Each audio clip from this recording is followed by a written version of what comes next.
Thank you, honourable members. There will now be an opportunity for silent prayer or meditation.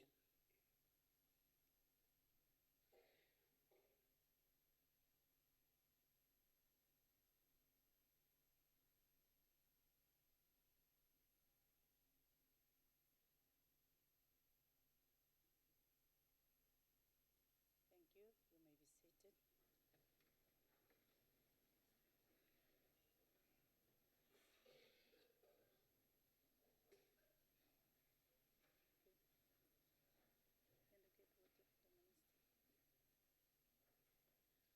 Order, honourable members.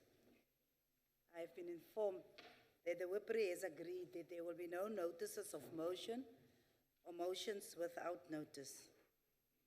So before we proceed, I would like to take this opportunity to welcome the Minister, the Deputy Minister, all special delegates as well as SALGA representatives to the House today.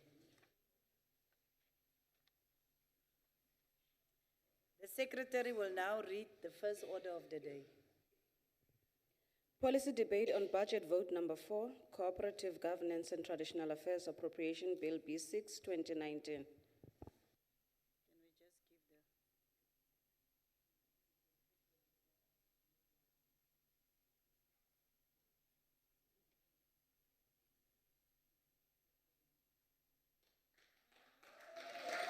Thank you.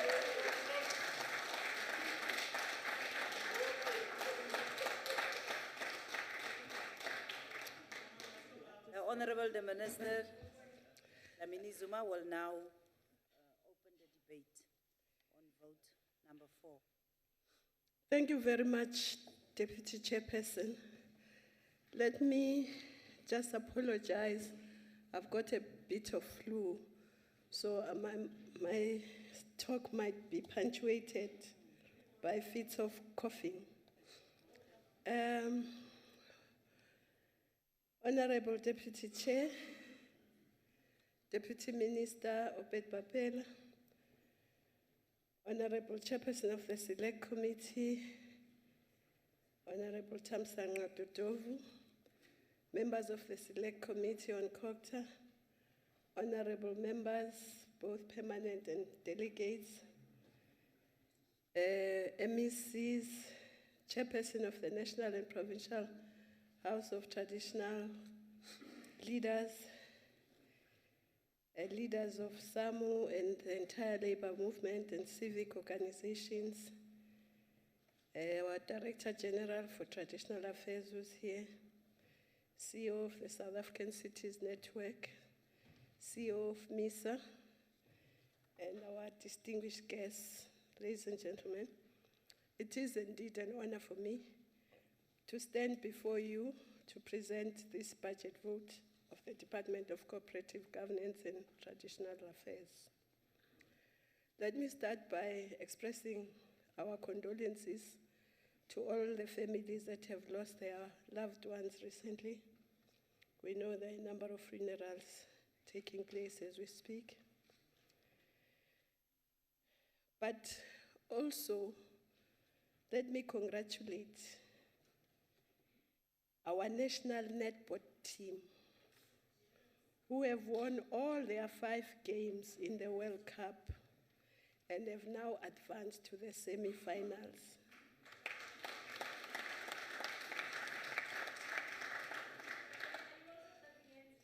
We wish them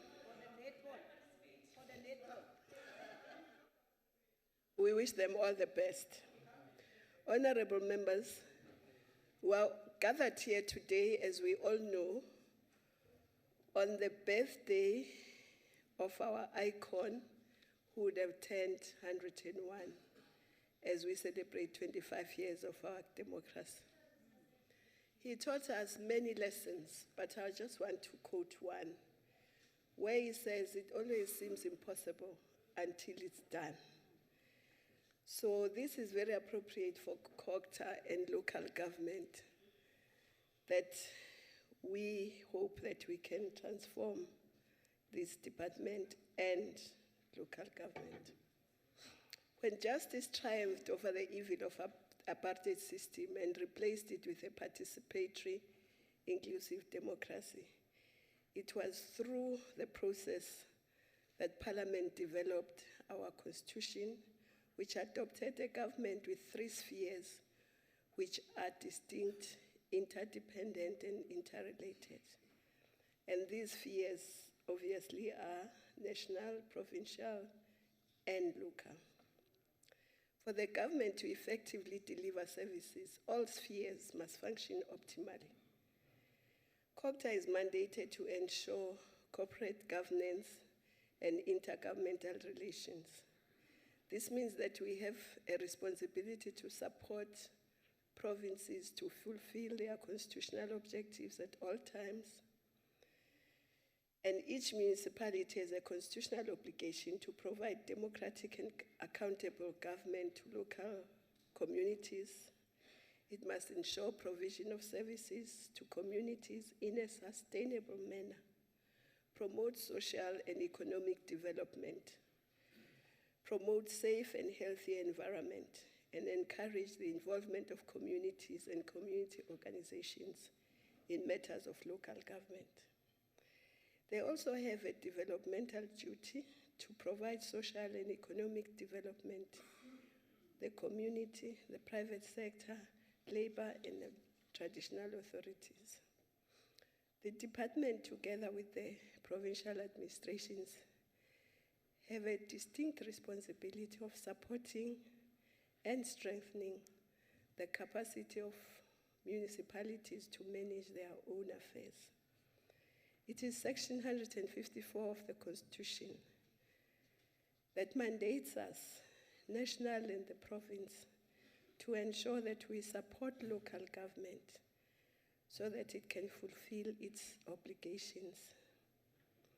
In undertaking this task, the provincial administration is called upon to consult with the minister responsible for local government affairs, as well as the provincial legislative and NCOP, especially if the province is deciding to put a municipality under Section 139. And of course, the national can also put a province under Section 100 if it's not fulfilling its obligations. And as we speak, we have one province that is under Section 100, and that's the Northwest Province. And unfortunately, we have 40 municipalities that are currently under Section 139, and many others are dysfunctional or struggling. Of the municipalities under administration, there is 1 in the Western Cape, 3 in the Northern Cape, 2 in the Free State, 10 in the Eastern Cape, 2 in KZN, 2 in Limpopo, 14 in the Northwest, 5 in Mpumalanga.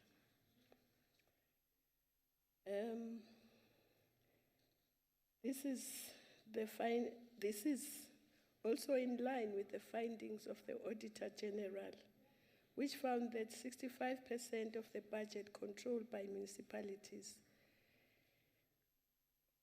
had unqualified audits, but with findings. That is 101 municipalities who had unqualified audits with findings, and 18 municipalities had unqualified audits with no findings. But municipalities who had disclaimers have marginally decreased to 26 from 31, while the number of audits that are still outstanding is 24. The major challenges facing these municipalities are weak governance, non-compliance with legislation, poor quality of annual financial management, internal controls are weak, supply chain management is not good, as well as lack of service delivery.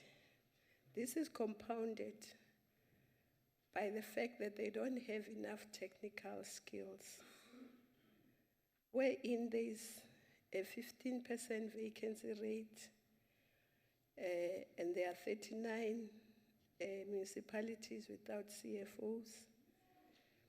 55 out of the 257 municipalities have at least one qualified engineer to assist in the rolling out of infrastructure and maintenance. So if they don't even have one engineer, the majority of them, what do we expect? Some of the problems of the municipalities are structural. The advent of wall-to-wall municipalities extended services to many neglected areas. And these municipalities don't have a base to collect revenue. The current funding model for municipalities overemphasizes the population size with limited regards to revenue generation potential, to poverty, to inequality and unemployment. For instance, Statistics South Africa informs us that 81% of the rural municipalities are poor if the upper bound poverty line is utilized. So on the current funding model, it doesn't address the spatial distribution of poverty. Consequently, in this budget vote, Gauteng receives 13.2 billion, KwaZulu-Natal 13.5 billion, Eastern Cape 9.6 billion, Limpopo 96.4 billion, Northwest and Mpumalanga each receive about 5.9 billion. Western Cape gets 5.2 billion, Free State 4.1 billion, and Northern Cape Municipality gets 1.8 billion. So if we take the case of Northern Cape, there's poverty in the Northern Cape. But Northern Cape has a small population scattered over a third of the size of South Africa. So delivering services there is very difficult. But because their population is small, they get a very small budget. The other critical challenge is the 21 billion debt that the municipalities owe to Eskom. And of course, Eskom is also owed, or municipalities are also owed 139 billion. So if the municipalities were paid by all the people who owe them, they would be able to pay Eskom. So many municipalities are also not able to spend their MIG grant. And you can see why. If they don't have qualified people to plan, to execute, to maintain the infrastructure and to develop infrastructure, obviously they won't be able to. And in the previous times, when a municipality was unable to spend its grant, then that money was sent to a municipality that can spend or sent back to Treasury. So we think that is unfair because the communities that municipality serves still need those services. So that's why we have to look at a different way of doing things. First, in terms of the funding model, we hope that you can join us and agree with us and campaign with us and advocate with us to change this model so that it does take into account the inability of certain municipalities to collect revenue because there is no revenue base from which to collect, and also take into account the levels of poverty and underdevelopment. We also think that we must assist the municipalities in the following ways. We must improve governance. We must also engage political parties to channel their influence in the municipalities to make sure that properly qualified people are appointed and root out corruption. build capacity, and help municipalities implement their strategic projects. As part of trying to assist the municipalities, focus will be paid on reversing their negative outcomes, starting with the COGTA's own audit outcome. We must urgently address this issue, and we have a roadmap to address the Auditor General's concern at the departmental level, because the department itself has a disclaimer. And the disclaimer is mainly around the funds that are used in the Community Works Program. In order to ensure that municipalities provide services to their people efficiently and professionally and expeditiously, they must put people first, but must appoint the right people with the right qualifications to the key positions in municipalities. We must not compromise that aspect. The NCOP, which is the closest house to Parliament, to the province and local government, has a significant oversight role to play to ensure accountability and sustainability of the municipalities and identify areas that need our urgent intervention. As part of building strong institutions, we must also ensure that capacity is built in the municipalities, and we are going to work with the School of Governance to ensure that there are municipal-specific modules that can assist in that direction. We also must ensure that municipalities engage their citizens through ward committees to develop their IDPs and many other activities. As for the issue of the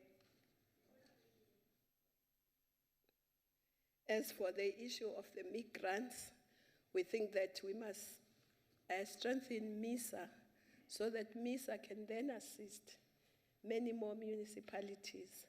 But we also want to have partnership with the DBSA in this endeavor so that our people can receive the infrastructure that they need. When it comes to the CWP has a budget of about 3.8 divided across the provinces, but there's hardly any impact on the ground. And I've visited one of the sites, and I found that really we need to review how that CWP is implemented, and we need to change the model. And it is the same CWP also that gives the department a disclaimer. Of course, we also are looking after the traditional affairs. We are mandated to work with the institutions of traditional leadership so that we can work with them to develop vibrant and sustainable communities. And we'll continue towards clarifying and strengthening the involvement of traditional leaders in socio-economic development and in government programs. We also want to work with them in terms of the agrarian reform, and we will also be engaging farmers to assist with that. And we are discussing with the traditional leadership, looking at their handbook for the tools of trade, and we hope that we can come to a conclusion about that. We also want to work very closely with SALGA and with all the other stakeholders. There are bills that are going to be coming here. So one of them is already here from our department that relates to the COISAN and the Traditional Leadership and Governance Framework Bill and the Customary Initiation Bill. Local government is everybody's business, so we must work together to ensure that we develop a framework that can give us an early warning so that we don't always utilize Section 139, where things have gone completely out of hand. We utilize more Section 134, 154 to assist municipalities so that they don't get to 139.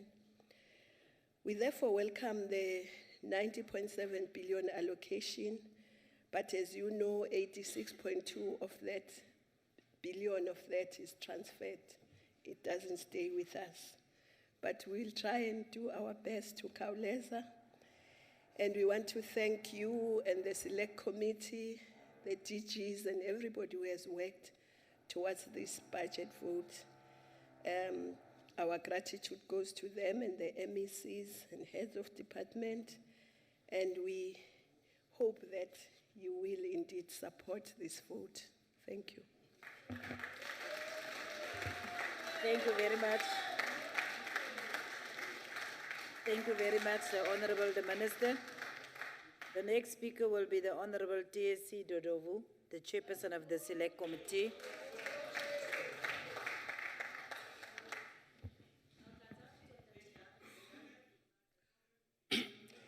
Honourable Deputy Chairperson, Honourable Minister Dr. Nkosazana Dlamini Zuma, all leaders of entities under the department, permanent and special delegates of the NCOP, ladies and gentlemen. I feel very much elevated for the rare possibility and honor bestowed in me to participate on this historic day, the Mandela Day. It was on this day 101 years ago that Tata Nelson Rolihlahla Mandela, the father of our nation, an international icon, the architect of our new constitutional dispensation, and the first president of the democratic South Africa was born. Equally on this day, the 18th of July, we celebrate the birth date of Mama Adelaide Tambo, a gallant hero of our struggle and a midwife of our liberation struggle. As we celebrate this historic day, we must remind ourselves what President Mandela urged us to do in 1994 when he said, and I quote, "We have to seize the time to define ourselves, what we want to make of our shared destiny, regardless of the accumulated effects of our historical past," unquote. Honourable Deputy Chair, I will therefore dedicate this budget debate to Tata Mandela and Mama Tambo for the indelible contribution they made in bringing about freedom in our land. Today, as we walk along the same path and along a solid foundation they laid, we indeed owe a special debt of gratitude to them because they have enriched our lives with the magic of their words, the enchantment of their images, and the acuity of their insight, as well as the magnitude of their vision. Honourable Deputy Chair, as we were interacting with our people during the recent general election campaigns, they gave us a clear and cogent message that needs no other interpretation. They told us straight in our faces that they want us to fight corruption and improve on and make improvements on poor performance. They told us that they want municipalities to work to improve their lives and provide them with water, electricity, better roads and housing. They also told us that they want us to be accountable and create jobs, fight poverty, and address inequalities in their communities. Honourable Deputy Chairperson, as we continue to resolve problems of local government, we must be responsible to the people. We must speak frank, candid, and honest about the challenges we face. As Mao Zedong of the People's Republic of China taught us, our duty is to hold ourselves responsible to the people. Every word, every act, and every policy we make must conform to the people's interests, and if mistakes occur, they must be corrected. That is what being responsible to the people means. Yes, we have made mistakes. We are the first ones to admit that we have not delivered on our mandate as expected. We have underestimated the magnitude of our challenges. Local government is one of the most complex and protracted projects of state transformation since 1994. Today, as we speak, the state of local government in our country is a source of serious concern. Honourable Deputy Chair, there are no improvements in the audit outcomes of municipalities. There is poor accountability and no consequences for poor performance. The debt owed by municipality exceeds more than 130, as Honourable Minister has said, 139 billion, as the Honourable Minister has said. And they themselves, our municipalities, owe ESCOM more than 9 billion rands. Over and above all these challenges, irregular expenditure has increased. Municipalities are regressing in terms of service delivery. There are enormous supply chain management transgressions, and the MIG, the municipal infrastructure grants, are underspent or poorly spent by our municipalities, and there is high employment of underqualified managers.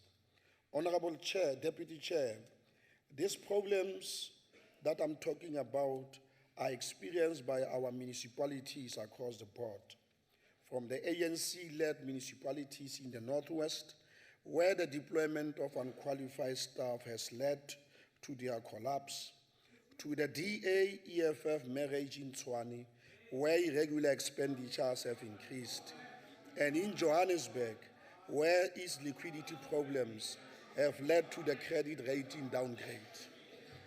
Where the IFP governs some municipalities in Order, KZN. honourable members.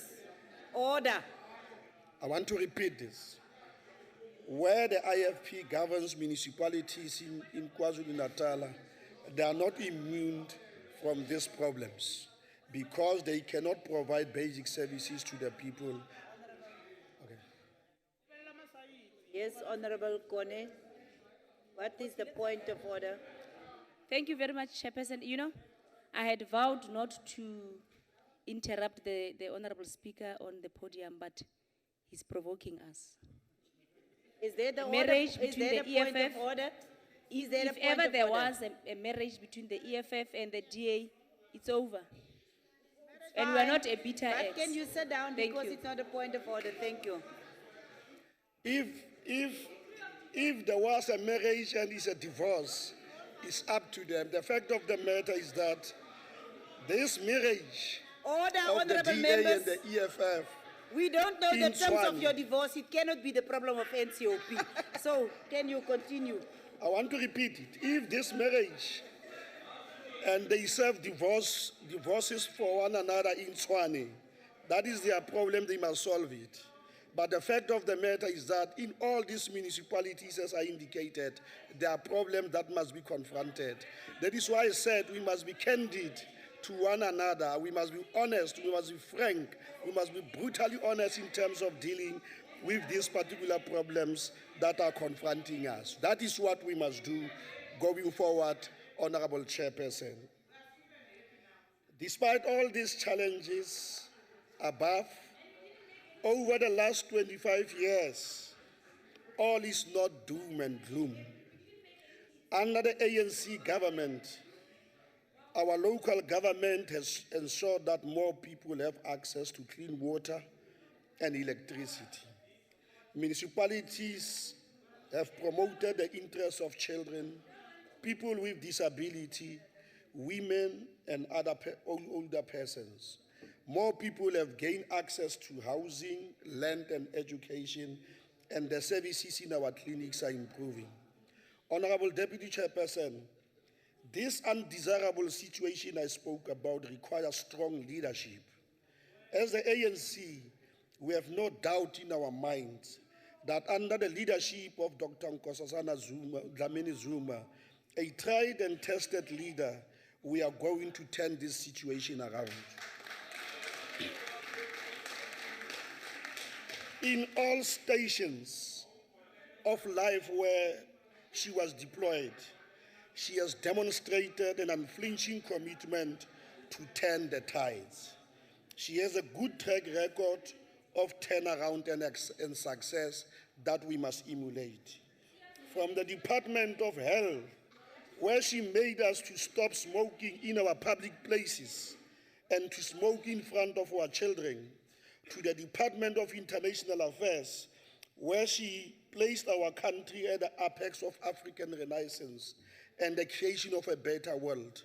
From Home Affairs, where she improved its systems to world class, to the African Union, where we adopted an Agenda 2063 to address the problems of afflicting our mother continent. She has demonstrated that she has the capacity to turn the situation around.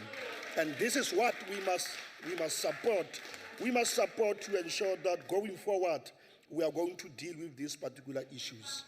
Having said that, Honourable Deputy Chairperson, I want to propose certain measures that I think this department has got to address to attend or to ameliorate the situation that is confronting municipalities, to improve it for the better.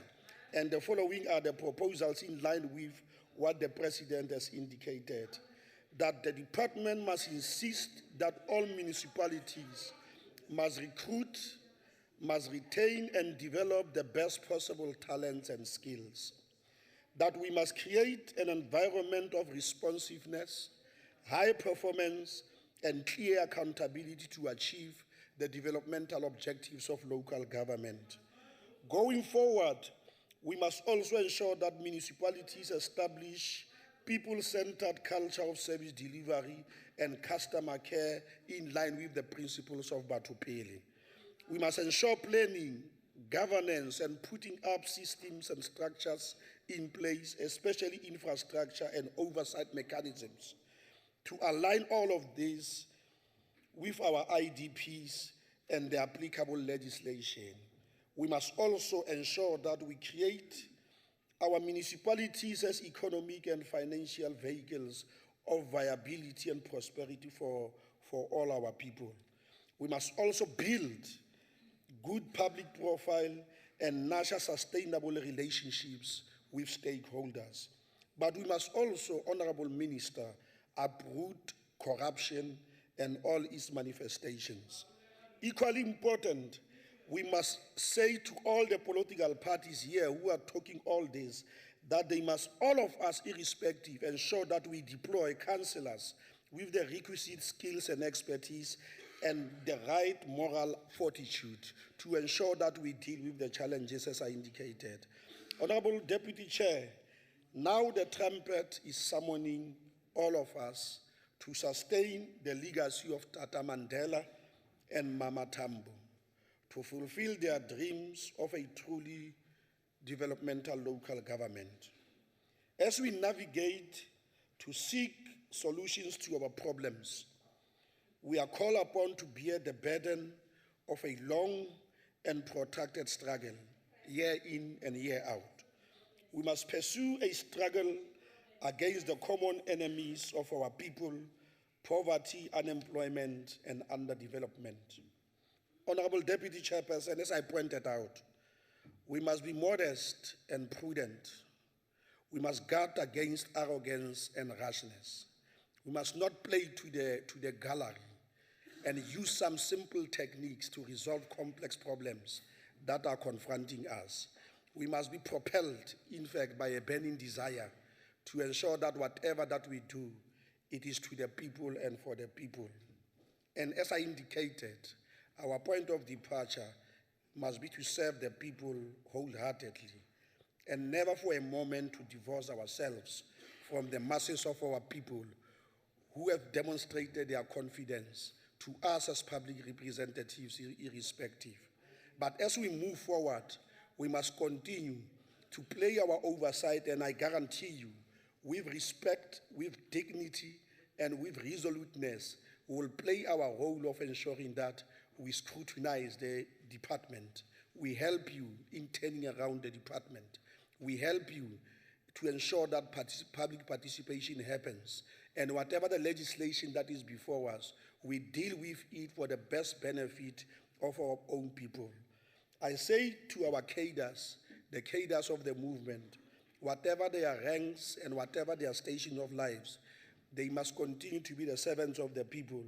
And whatever we do must be to our people, so that at the end of the day, we must fulfill that dream, the dream of Nelson Mandela, who cherished an ideal of a free and democratic society.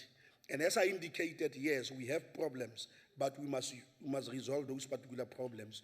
We must not use radically sounding propositions at the expense of our people and think that whatever that we are going to do, we are going to scavenge on the carcass of what is called the ANC.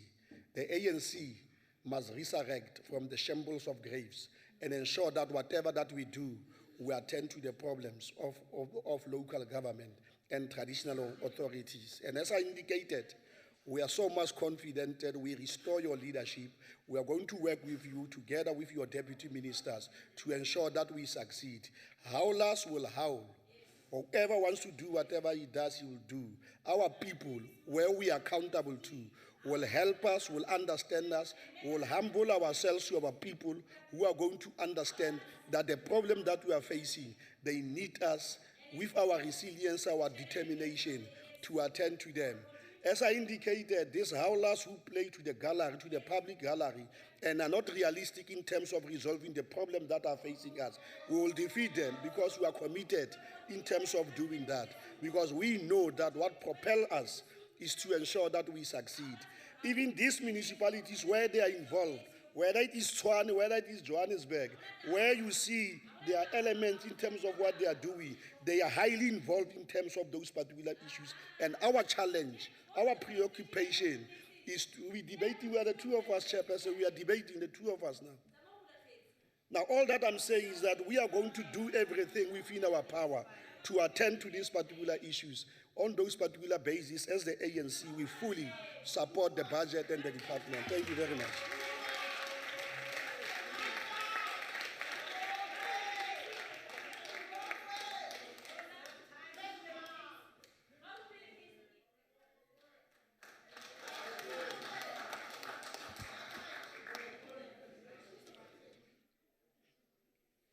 Honourable Chairperson, Honourable Minister, Honourable Members, First order. and a special guest of mine today is Speaker of City of Cape Town, Alderman Dirk Smit, and fellow South Africans. The reality of celebrating 25 years of democracy and 24 years of democratic local government cannot be a celebration when communities express their discontent through violent service delivery protests, resulting in apocalyptic war zones of destructions on an almost daily basis in South Africa. Towns are being looted and burned down, private properties vandalized, municipal infrastructure destroyed, and local government structures become absent in existence of their core function. Plans or programs initiated by COGTA during the 24 years of democratic local government could not succeed in building a sustainable, developing local government and a better life for all. The collapse of local government structures negatively impacts on local economic development in the municipal demarcated areas under jurisdiction of the said local government structure, contributing to the devastating increase in unemployment and the consequential rise of poverty. When the taps runs dry, raw sewer streams through the streets, flooding residential properties, while residents are left disgruntled in the wake of Eskom disconnecting electricity supply. Additionally, almost 50% of municipalities do not have an approved policy on water and sanitation maintenance with no road maintenance plans. Withholding basic services is a violation of our Constitution. Failing to meet the constitutional obligations of local government and the Botopile principles is equally unacceptable. The Auditor General reports year after year confirm the decline in sound financial management, an early warning of distressed local governments. Accountability, according to the Municipal Finance Management Act, is not enforced, and the rule of law not respected or honoured by those entrusted to ensure compliance to the laws of this land. Irregular expenditures by municipalities across the country has grown to 21 billion rand, with no appropriate disciplinary or criminal charges instituted against the perpetrators. More than 1.2 billion worth of tenders in municipalities cannot be audited due to basic documents needed for the investigation having so conveniently disappeared. In the 24 years of democratic local government, the Department of Cooperative Governance and Traditional Affairs, COGTA, could not pursue the mandatory core function to implement and monitor implementation of national policies and legislation, resulting in the collapse of local governments and subsequent failure to deliver essential services. The Northwest Province is under administration. 15 of 22 municipalities in Northwest are placed under provincial intervention in terms of Section 139(1)(b) of the Constitution since before the elections. Since 2010, some of these municipalities are under administration for the second or the third time. Not one of these municipalities experienced any institutional benefit of the previous interventions. In fact, these municipalities regressed financially and institutionally after every intervention. Northwest Provincial Treasury requested the National Treasury to withhold or delay the transfer of the equitable share of 9 of the 17 municipalities due to gross non-compliance and financial misconduct. This will negatively impact on the delivering of essential services like the provision of bulk water, sewer services, and electricity supply. When COGTA intervenes, enough time must be allocated for an effective restoration of the municipality or provincial government, as well as clearly defined timelines that can be monitored through the appropriate mechanisms. These municipalities and provinces simply cannot be left in a worse state than how it was found when COGTA intervened. So how can we really debate the budget allocation to this department, knowing the dismal state of our local governments and the failure to enforce the necessary legislation that should ensure compliance of regulations as well as transparent management of municipal finances? The quality of municipalities is declining at an alarming rate. 3 years ago, 54 municipalities received a clean audit. That number has dropped to a disappointing 18 of 257 municipalities getting a thumbs up from the AG. Let us not forget the political fighting that has caused chaos in the functioning of municipalities. In Nelson Mandela Bay, the ANC-EFF-UDM coalition of corruption had to delay the voting of their budget 4 times.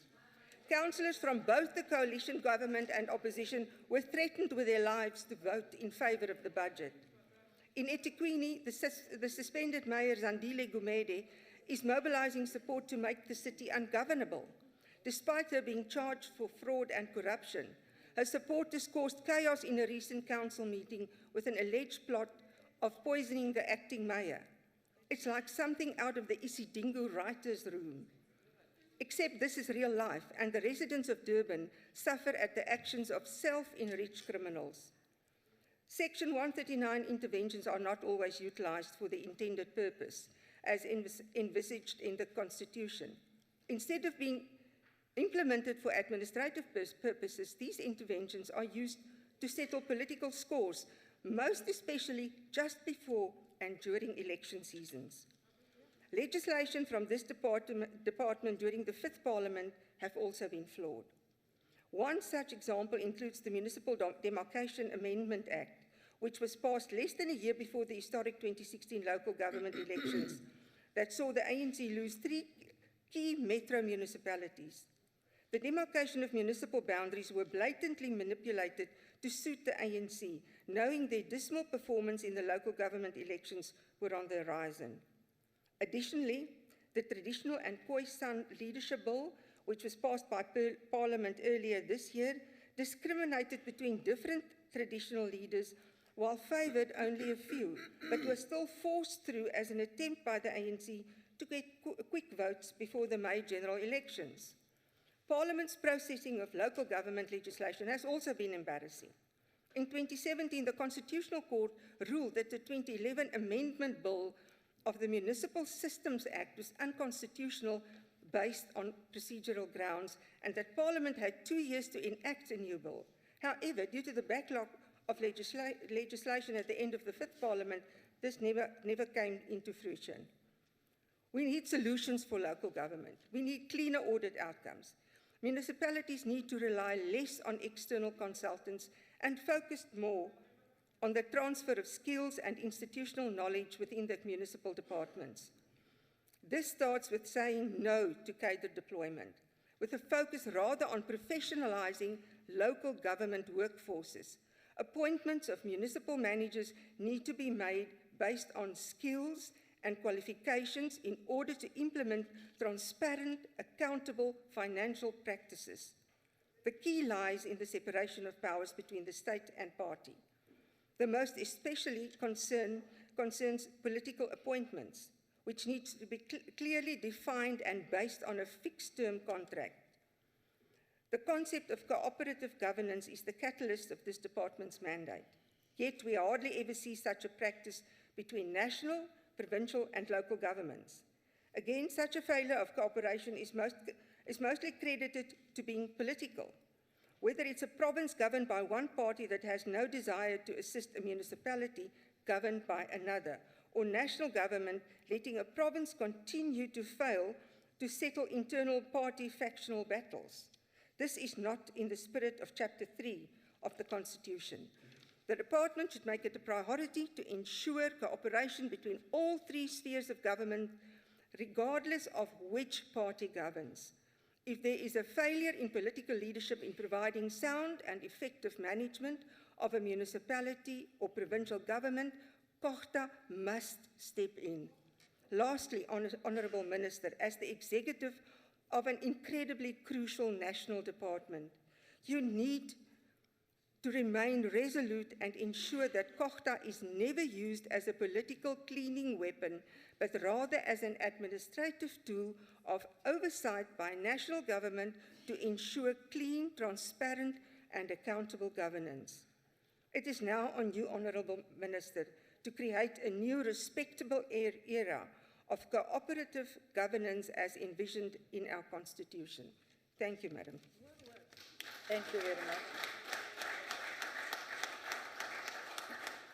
The Honourable Mula.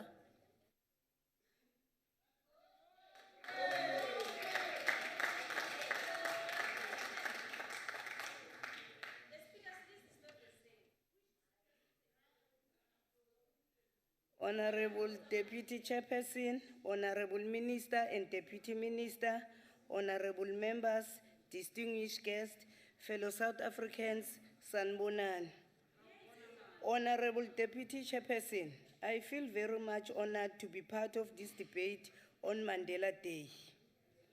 Honourable Chairperson, Deputy Chairperson, colonialism and apartheid has resulted in a South African society that is deeply divided, which is further entrenched by an equitable distribution of people and economic activity.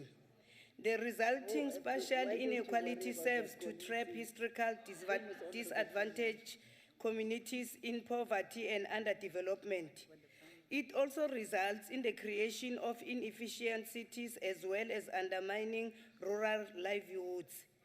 The dynamics of spatial inequality illustrate the complex nature of the challenge and serves to indicate how reconfiguring the spatial patterns engineered during apartheid is a long-term endeavor requiring political will, resources, and dedicated effort.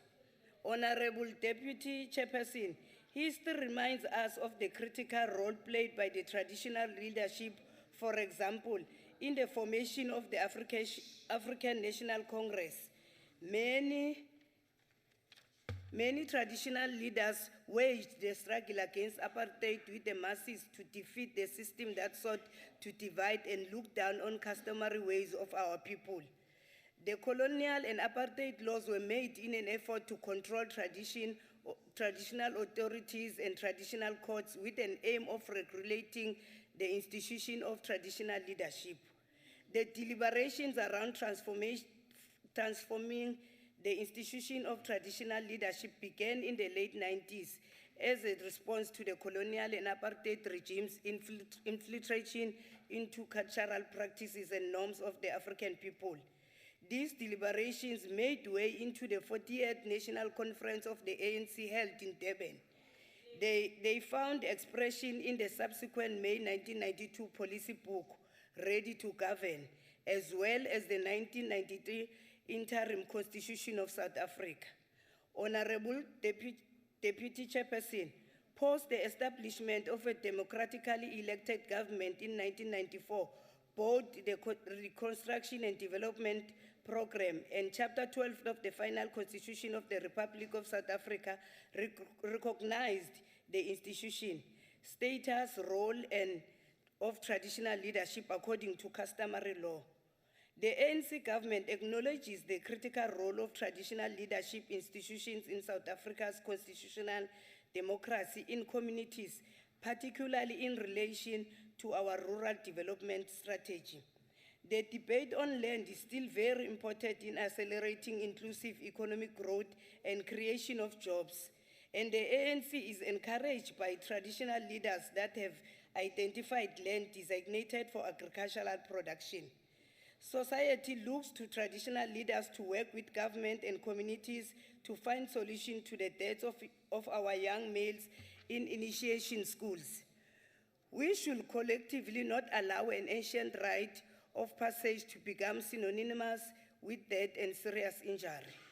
Honourable Deputy Chairperson, as we continue encouraging people to get tested and seek treatment, the ANC recognizes the role played by traditional leaders in promoting awareness about HIV and TB and the role that the traditional leaders are playing in confronting gender-based violence, as well as the critical partnership between the National House and government on issues of femicide violence perpetrated against the LGBTQI+ community, the elderly and other vulnerable groups in society.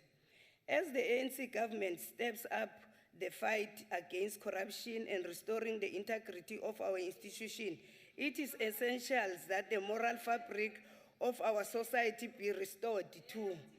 We therefore look to traditional leaders to inculcate a sense of moral responsibility, cohesion, and accountability across society. The National House of Traditional Leaders was established to promote the role of traditional leadership with a democratic constitutional dispensation, enhance unity and understanding among traditional communities, and advise national government where amongst its objectives and functions. The Houses, both the national and provincial levels, work to improve working relations within national and provincial government, thus strengthening ties between municipality and traditional leaders on customary law and development initiatives. The development of policies is to regulate and promote the institution of traditional leadership within the framework of the Constitution, designed to encourage good governance in traditional communities. The participation of traditional authorities in integrated development planning of municipalities is encouraged.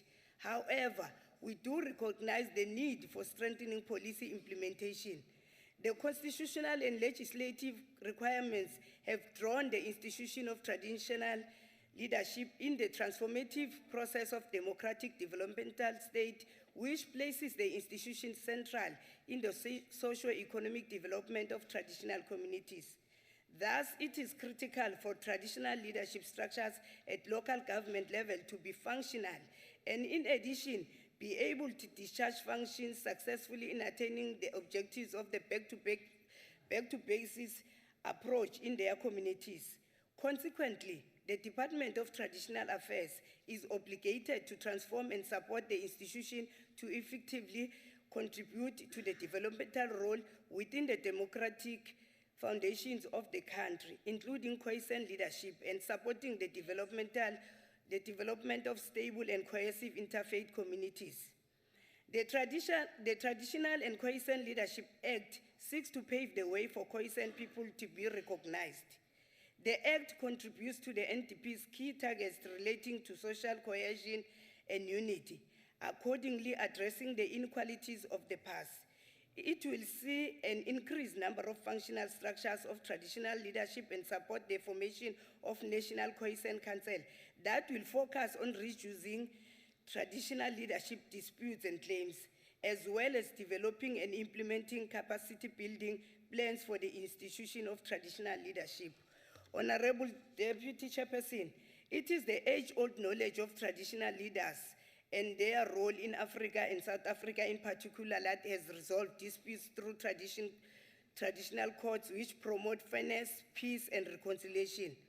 The traditional court bills is in no way suggesting a creating of new courts, as traditional courts do already exist. Rather, it tries to create a legislative framework for regulating structures and functions in the resolution of disputes in accordance with the institutional requirements and principles as espoused by the ANC. In essence, the bill recognizes the value in the evolving customary law and the role of traditional court. As a result, traditional courts will be recognized like any other courts under the customary law, legitimizing them as defined in the Constitution. Hence, the strict requirements to be consistent with the Constitution. Honourable Deputy Chairperson, the matter of remuneration and benefits received by traditional leaders is contentious in public discourse.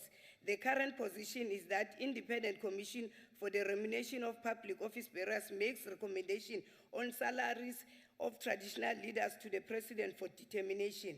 The traditional leadership in Daba held in August 2016 considered some of the challenges faced by traditional leaders and made recommendation in this regard.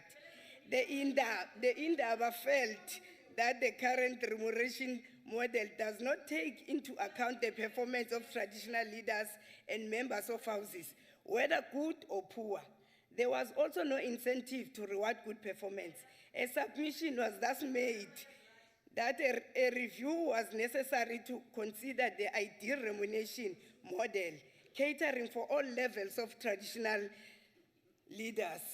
Honourable Deputy Chairperson, the department has developed a draft funeral policy. If need be, will be submitted to the Commission for further consideration to deal with categorization of funerals and proposed amounts. We understand that the department is considering a framework of comprehensive benefits for traditional leaders. We hope that these matters will be addressed in order to affirm the importance of the institution of the traditional leaders. I thank you, Chairperson. Thank you very much, Honourable Member. Honourable Mutombo.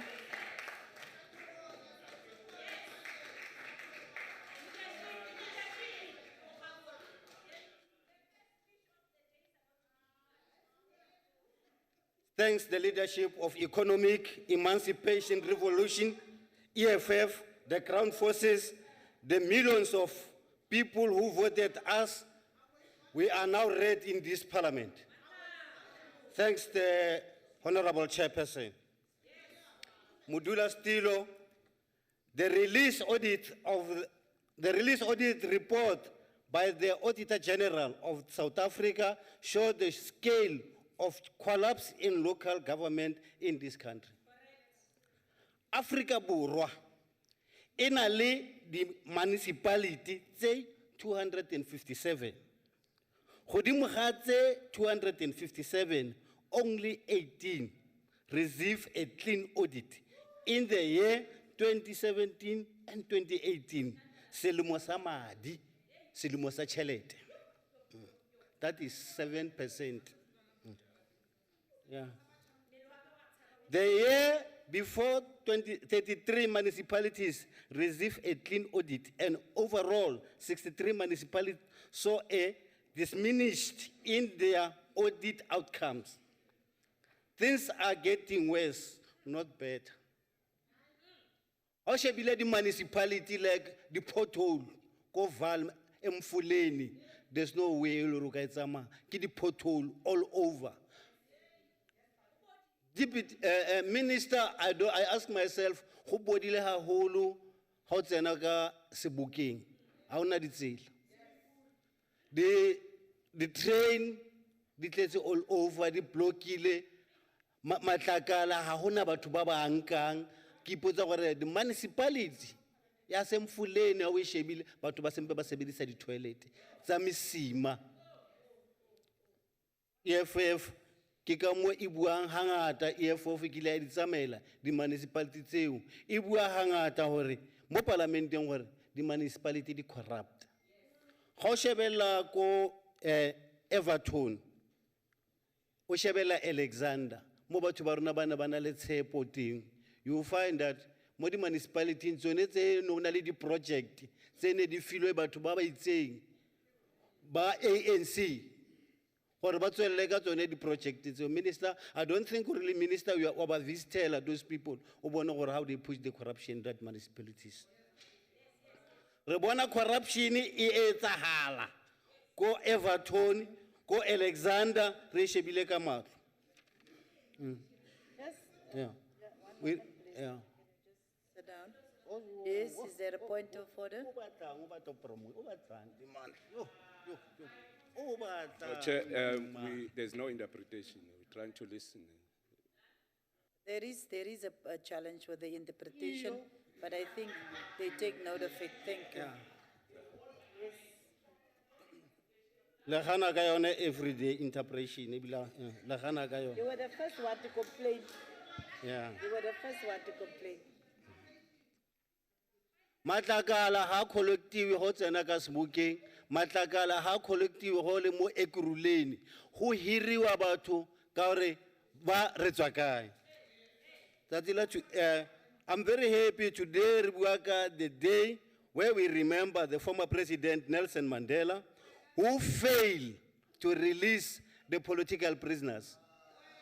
We remember that Nelson Mandela, his speech when he said, when the ANC do a wrong, either a wrong thing to you, do exactly what the ANC have done to the National Party. Today, batho ba rona ba sotlega re ba shebile. Batho ba rona ha hona mo ba kenang teng mo di municipality tse ka bontsi ba tsone. Ha ba inkela mesebetsi, then you prosecute them le ba tsamaisa di court. Ra ipotsa gore what is happening.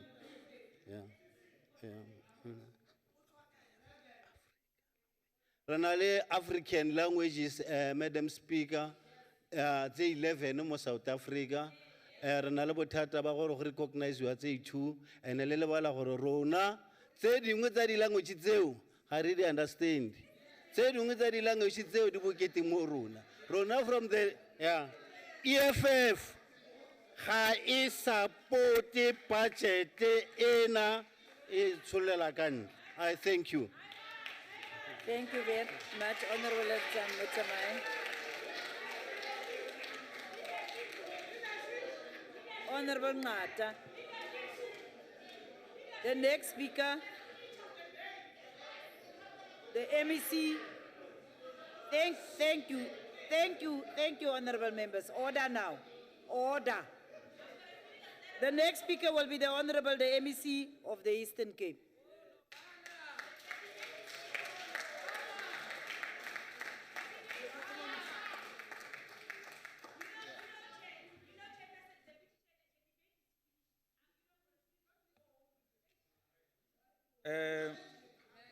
Honourable Deputy Speaker of the NCOP, Honourable Minister Dr. Nkosazana Dlamini Zuma, the Deputy Minister Honourable Obed Babela, the Chairperson of the Select Committee, Honourable MECs, Honourable Members, traditional leaders, delegates from the provincial legislatures, directors general, and all senior officials, ladies and gentlemen. I rise to provide unwavering support, Honourable Minister, to the budget allocated to the National Department for 2019-20 financial year, and the budget allocation once more demonstrate the commitment of the Sixth Administration to build a responsive, caring, and accountable local government and traditional institutions. Indeed, Honourable Minister, the local sphere of government is the closest to the people, hence the need to go back to basics to serve our communities for the better. So in the context of the Fifth Administration, we have managed to lay solid foundation through service delivery for core basic services, namely clean drinking water, sanitation, electricity, and so on. These are basic human rights that some who benefited in the past take for granted. And we in the Eastern Cape, we see it ourselves how the provisioning of these services bring about meaningful change to the lives of the majority who for many years have been without these services.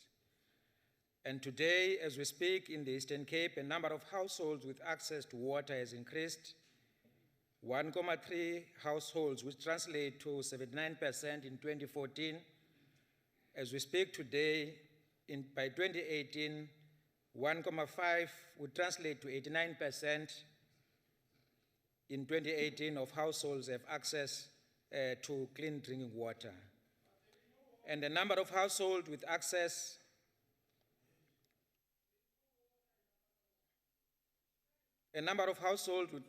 with access to water has increased, and the provisioning of electricity between 2014 and 2018, 187,000 households were connected to the grid, and to date, the cumulative number of households that have access to electricity is 1.7, which translates to 97% of the total household in the Eastern Cape having access to electricity. Honourable Deputy Chair, as a province, we are the first one to admit that in the number of municipalities that are facing challenges, the Honourable Minister has referred to. Some of the municipalities are found in our province. And the many challenges that the Minister has pointed to, we agree with those challenges. Among the reasons include poor planning with results to under expenditure infrastructure, and some of the reasons include lack of consequence management and the weakening of accountability mechanisms. And therefore, we are committed, Honourable Minister, to ensure that we strengthen local government by ensuring that we provide support for planning so that the monies that are allocated to are spent accordingly. And no doubt, we are on a service delivery trajectory to promote a developmental local state and traditional institutions that are accountable, focused on citizens' priority, capable of delivering high-quality services consistently and sustainable through cooperative governance and participatory democracy. This is our mission that we are committed to realize in construction and development of our country and a society in which citizens of our country could engage in a meaningful and a direct way with the institutions of the state. Part of taking forward this work, the province will develop a province-wide local government dashboard that will assist in the monitoring and evaluation of performance of municipalities so that we can be able to set parameters for performance and be able to dictate problems and ensure that we provide the support of ward-based planning and expenditure in the infrastructure grants I've referred to above. We'll monitor how these municipalities respond, for instance, to petitions submitted by the people. We'll ensure that public participation is effective and projects are implemented effectively. Because this issue of responsiveness, Honourable Deputy Chair, we regard as quite very critical, especially as we approach the next local government elections. As failure to respond to communities results in unnecessary protests as people are panicking because of non-responsiveness. The local government dashboard, therefore, will help in setting performance parameters for all municipalities in the province and integrated service delivery model. Chairperson, today marks the birthday of the world icon, our first democratically elected president, Nelson Rolihlahla Mandela. In honoring Tata Mandela for his outstanding commitment in building a united, democratic, and prosperous South Africa, it is our firm commitment to professionalize the public service and for it to reflect the values and ethos entrenched in our Constitution and the noble goals of a developmental state. From this point, I would like to borrow, Honourable Speaker, it's about the issue of celebrating those who came before us. To say the greatest thing about those who came before us is not because of who they were, they made mistake, but because of their contribution, they have left us with a great legacy, with a constitution that we celebrate today. And therefore, Tata Mandela constitutes among many such leaders. That is for us now to take the work forward than to seek to blame them, for they have made their own contribution. We should build ethical and capable state as we pay tribute to the lives of Tata Mandela and many of our leaders, so that we ensure that there's ethical conduct, the way we do our work as political leaders and administrators. We should therefore strengthen our efforts to combat corruption both in the public and in the private sector.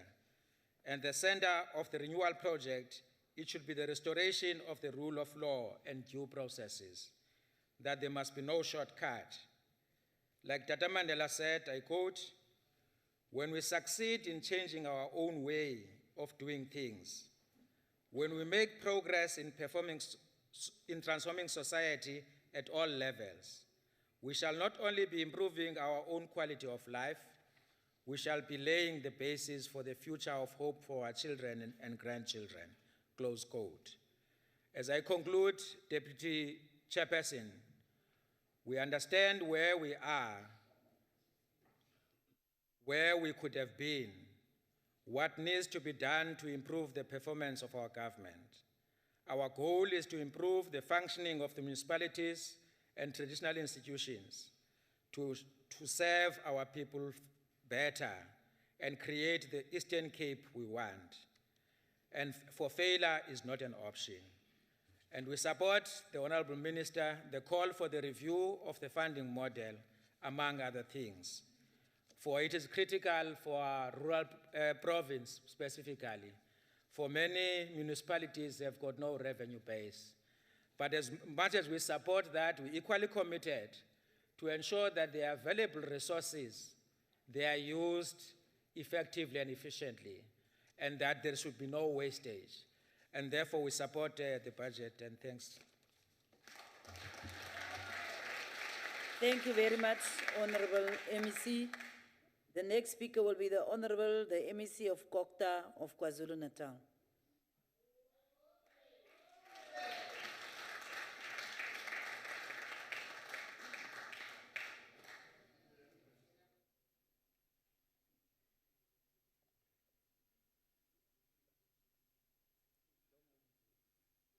Honourable Chairperson, Honourable Minister and Deputy Minister, honourable members.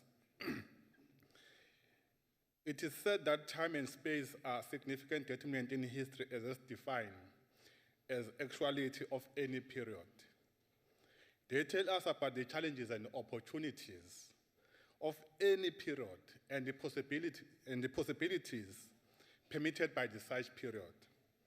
Honourable Minister, during the budget presentation, eloquently defined the actuality of the period we are in as a country, and quite succinctly sketched the bright possibility ahead, particularly the mission of growing South Africa and create more job opportunities. In her articulation of our radical socio-economic agenda to grow South Africa, the Honourable Minister, Dr. Nkosazana Dlamini-Zuma, took a full charge of the traditional affairs and corporate governance as a vehicle that is transport this country on a journey towards achieving the vision of NDP 2030. There can be no doubt that in the Honourable Minister, Dr. Nkosazana Dlamini-Zuma, we have a driver who knows where she and her team are heading to. Honourable Chairperson, 2019-2020 budget for National Cocktail was bound to be an impressive budget because it presents a vision that takes the sector of corporate governance and international affairs to another level. Honourable Chairperson, this comes from the minister with a stellar career in championing groundbreaking development as a former Minister of Health, Home Affairs, Foreign Affairs, and the Chairperson of African Union Commission. Many of her achievements in each of these portfolios are now form part of the collective legacy of the successive democratic government. Honourable Chairperson, we are lucky to have Minister Nkosazana Dlamini-Zuma in charge of Cocktail.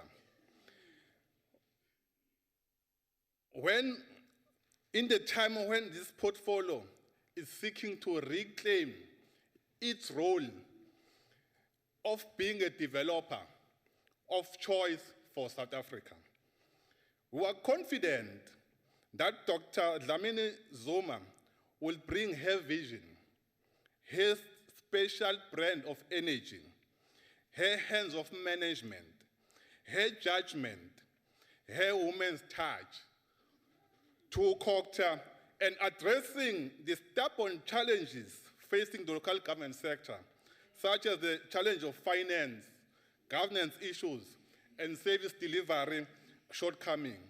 Honourable Chairperson, as articulated by the Minister, the policy continuity and change will define the work we will collectively perform in this sector. The ongoing Back to Basic program is a good starting point for any discussion in local government in South Africa today. The program rests on the pillars of governance, financial management, service delivery, capacity building, and public participation. Honourable Chairperson, Dr. Dlamini-Zuma has made clear on how she intends to deal with these areas in her budget speech.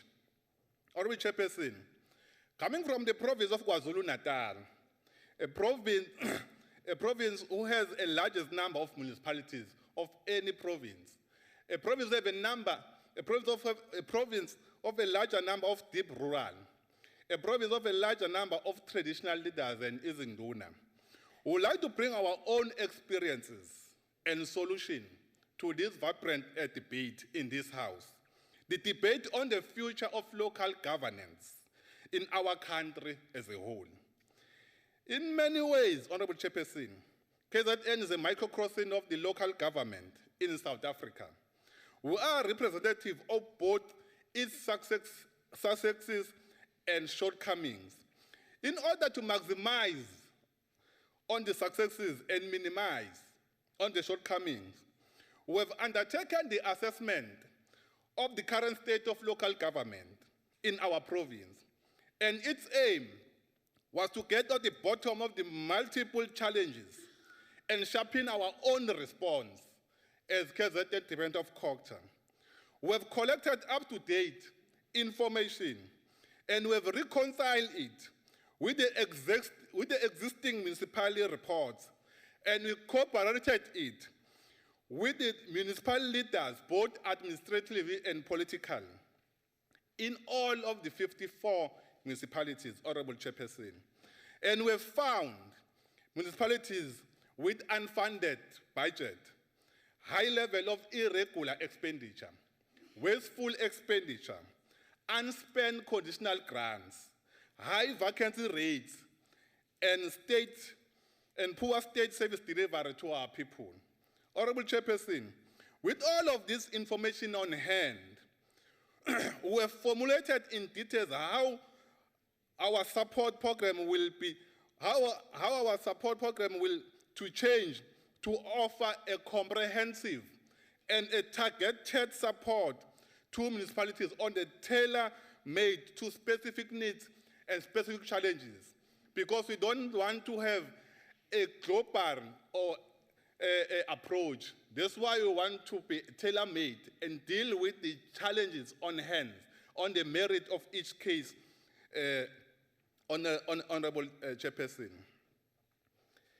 Going forward, we will support as best as we can, but we will also demand a strict consequence management for all manner of wrongdoings. Honourable Chairperson, we are determined to build on the successes we have as KwaZulu-Natal, such as there are 34 municipalities with unqualified audit matters, and all of which we support so that they will graduate from the unqualified to a clean audit category, where we already have Okahlaba municipality, which received clean audit. We'll also, Honourable Chairperson, build on the success of the municipalities that have excelled in the provision of a universal access to electricity, such as Kokstad, Danhouse, which have electricity in every ward. We will respond comprehensively to the challenges of non-payment of services, Honourable Chairperson. We will roll out a Masakane campaign to encourage our communities to pay for what they use. We will commit to ensuring that we will write a new narrative for a local government in the coming years.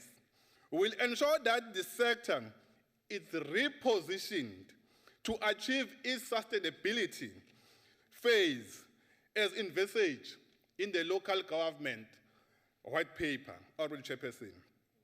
At the same time, Honourable Chairperson, we will be uncompromising when it comes to a maladministration, fraud and corruption. We will continue to conduct forensic investigation and speed up on tabling our report to the affected council and sharpen our tools in ensuring that our recommendations are implemented, even when that means those fingered in the investigation are brought to book and the lost funds of our people are recovered. Honourable Chairperson, we were encouraged by the recent judgment by the Western Cape High Court, where the custodial sentence has been imposed on the former municipal manager for offences relating to irregular expenditures. This add a bite to the provision contained in the MFMA, and we hope that our municipal managers will note possible consequences for failing to prevent irregular expenditures in their municipalities. Honourable Chairperson, the democratic state cannot be successful without working together with traditional leaders and their institutions, especially at the local government level. We have intensified a program that enhances the role of traditional leaders to work in partnership with government to improve the life of our people, and stability and development in rural areas that can bring about the economic opportunities. We are engaging all traditional leaders in our province with a view of identifying the area of improvement. We will ensure that the developmental role of Amakosi is aggressively enhanced. Honourable Chairperson, as we consider our best response to the challenges of our municipalities and the traditional leaders institution, we rest assured that our counterparty department at the national level is in the best hands of Honourable Minister Dlamini Zuma, and we pledge to work with her as she takes the day-to-day running of one of the South African important portfolio. And we also want to pledge to give her unwavering support, Honourable Chairperson. In conclusion, Honourable Chair, I want to say we were led by a woman of a less talk, a woman of a more action. And indeed, Honourable Chairperson, Thomas Sankara instructed us in this 6th administration, open quote, our revolution will not be a public speaking tournament. Our revolution will not be a battle of fine phrases. Our revolution will not simple for sporting slogans that are no more signal used by the manipulators trying to use them to catch words as code words, as fall for their own display. Our revolution is and should and will be continue to be and the collective effort of revolutionaries to transform the reality and to improve the concrete situation of our masses in our country. Close. As KwaZulu-Natal, we welcome and support the budget presented by the Minister. Thank you.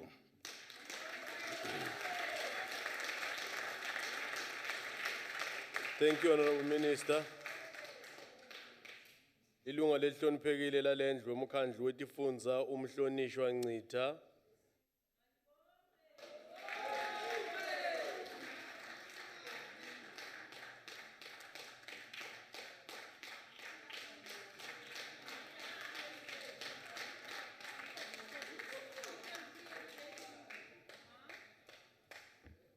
Chairperson, the Minister and the Deputy Minister, the delegates from the provinces, my colleagues, officials, and those that are listening at home. Good afternoon. This budget charts a path towards building economic confidence and return the public confidence to a sustained path. President Cyril Ramaphosa calls this a new dawn, where ANC government has committed itself to effectively implement of policy and inclusive development of government. Our system of government allows for the National Treasury, Provincial Treasury, and South African Local Government Association to assist municipality where there are challenges, and it should be done to deal with fruitless and wasteful expenditure. The African National Congress at the 54th National Elective Conference, Congress, that government has the responsibility to revive the economy and ensure social protection of the poor and vulnerable in the society. Provinces and municipalities play a crucial role in advancing economic development of their respective society. The provision of provincial and municipal public infrastructure services ensure mobility for goods and services while creating jobs. The basic municipal services such as water, electricity, refuse removal, as well as business, licensing, and other municipal services are essential for well-being of citizens and conducive environment for business. Well-managed and procurement can maximize developmental impact without compromising efficiency. The Constitution enjoins national and provincial to, through legislation and other measures, assist municipality in their task by supporting and strengthening their capacity under Section 154. Where municipalities do not perform their function or are unable to do so, the Constitution Section 139 and other applicable legislation, such as Local Government Municipal Structures Act, number 117 of 1998, and the Municipal Finance Management Act, number 58 of 2003, empower province to intervene in such municipalities. I'm highlighting this, Chair, because there's a cry from the municipalities that provinces, they really do not apply Section 154, they jump to Section 139. Government is working with province and municipality to rebuild governance and administration. Over the past decade, all spheres of government experienced an erosion of capacity and a weakening of integrity, especially institutional. As a national government takes steps to reverse this pattern by strengthening state capacity and exposing corruption, it will also ensure that provinces and municipalities, they do rebuild governance and administration structures. Legislation governing local planning and budgeting emphasizes community participation in decision making. The partnership between municipalities and communities relies on the public recognition, the value of and paying of the municipal services. While government subsidies in municipal services in low-income municipalities, these services are only sustained if people who can afford them and use larger qualities pay their bills. Over the period ahead, equitable share allocated, which fund free basic services for low-income households, grow faster than inflation to account for household growth and higher cost of services. But for most municipalities, own revenue a larger proportion of their funding than the transfer. Their sustainability depends on how collection and spending of their own revenue. New incentive in the conditional grant encourage improved municipal performance in most of those municipalities. In 2019-2020, 7 intermediate cities will move from the Municipal Infrastructure Grant to the new Integrated Urban Development Grant, which encourages cities to maximize their investment from non-grant funding and to maintain assets. These cities qualify through governance, spending, and reporting.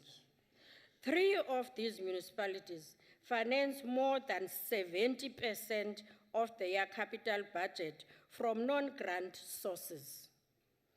Demonstrating the potential of non-metropolitan municipalities, these municipalities, they are demonstrating to us that they are able on their own to contribute in the investment from own revenue funding.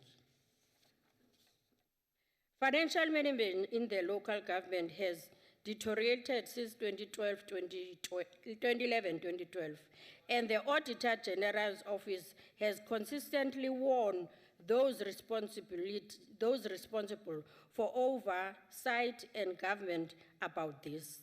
This was so because many of the failing municipalities merely look at AG's recommendations as advice to be acted upon if they choose to do so.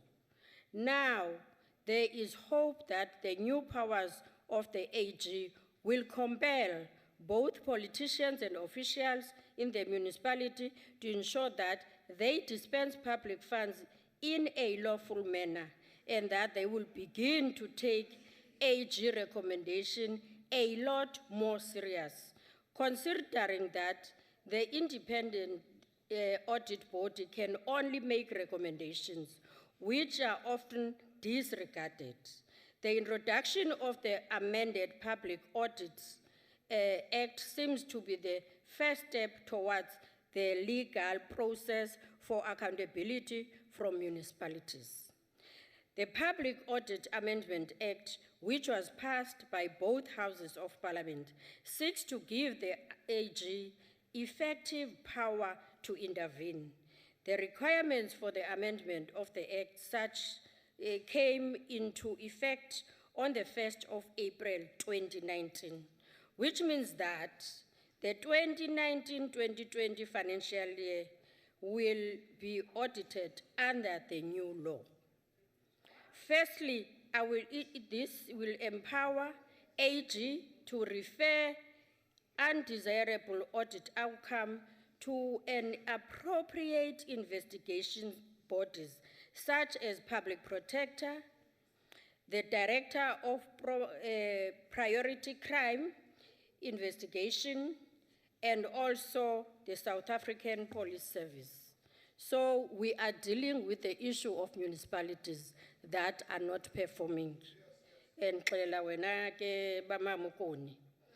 we support the Rapid Response Technical Team, which is assisting financially distressed municipalities to develop financial recovery plan in collaboration with the National Treasury to ensure that they are able to access the financial management grant offered by the National Treasury to promote reforms in the financial management and build capacity in municipalities. This is meant to ensure that municipalities have effective government system in place and qualified and competent senior officials to manage the municipal finances with accountability within applicable policies. We also call on COCTA to continue to promote the required support to all municipalities that are in distress to ensure that they deliver the service that is required. I'm afraid your time has expired. We then support, Chair, the budget. Uvile Mosfeni. To all those that are going to the podium for the first time, there is a watch on your right at the podium so that you can check. The Limpopo MEC of Cooperative Governance and Human Settlement and Traditional Affairs, Honourable Makamu.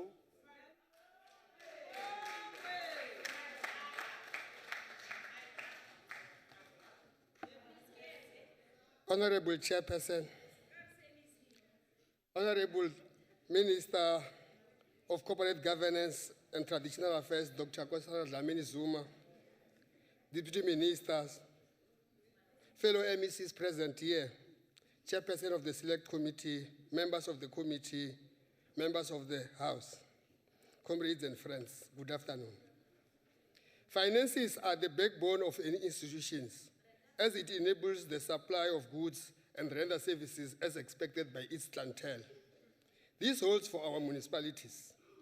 They must be financially healthier to render services in pursuance of the objects of local government, as it envisaged in Section 152 of the Constitution. Our analysis of the financial health of municipalities indicate that there is a general decrease in financial viability of municipalities, primarily due to low revenue against the debts. Most municipalities do not have sufficient cash and investments to pay for the creditors. The high ESCOM and water boards debts put some of our municipalities at the high risk of insolvency. The high municipal debt, especially household debt in Limpopo, stands at 5.7 billion, which constitutes 60% of the total owed to the municipalities, and is an indication of several factors. The following: the inability of municipalities to collect their revenue due to them, poor culture of payment among households, high level of indigence because poor in our communities. For this to be addressed, municipalities should prioritize credit control to ensure management of indigent, as well as for councillors to run advocacy program for payment of services. In some instances, government debt is also a contributor to poor financial viability. To address this challenge, the province has established a provincial debt forum.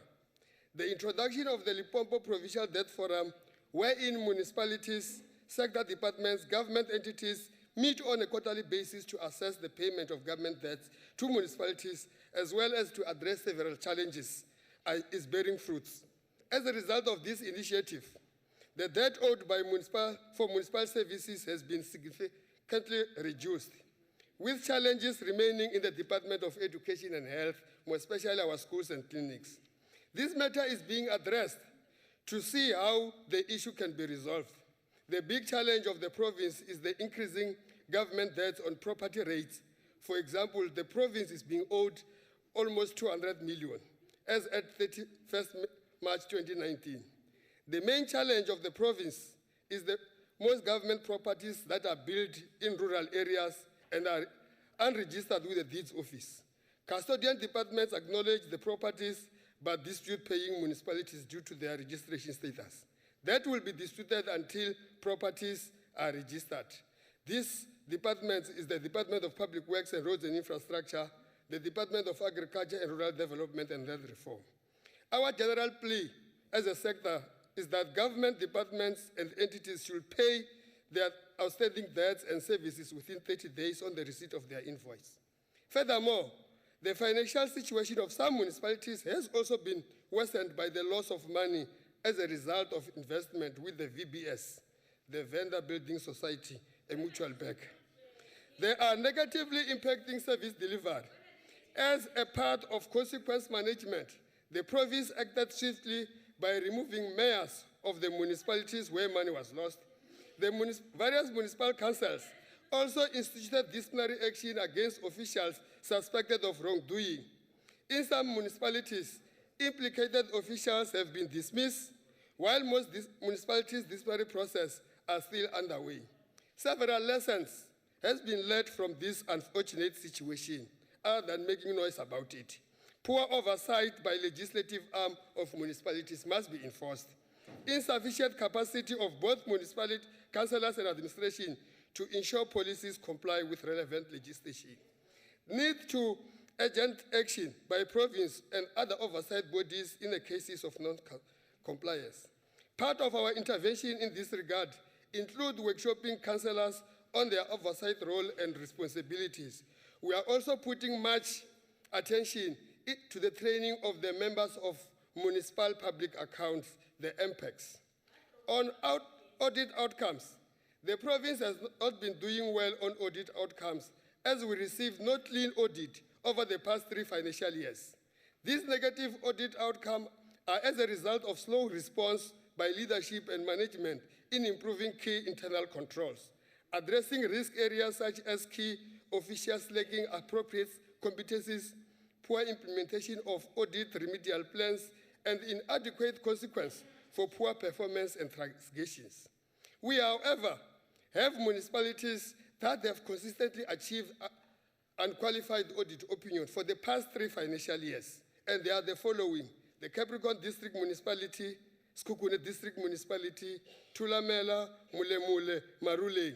They hold our hope for a clean audit outcomes. We are equally concerned about municipalities that continuously receive disclaimers and adverse audit outcomes. The Limpopo Provincial Treasurer and Coxstar are working together to monitor and support the 6 municipalities who receive disclaimer and adverse audit opinion.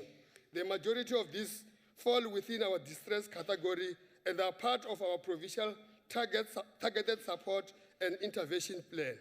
Poor expenditure on MIG and other conditional grants results in delayed or deferred provision of services to communities, which subsequently lead to community unrest.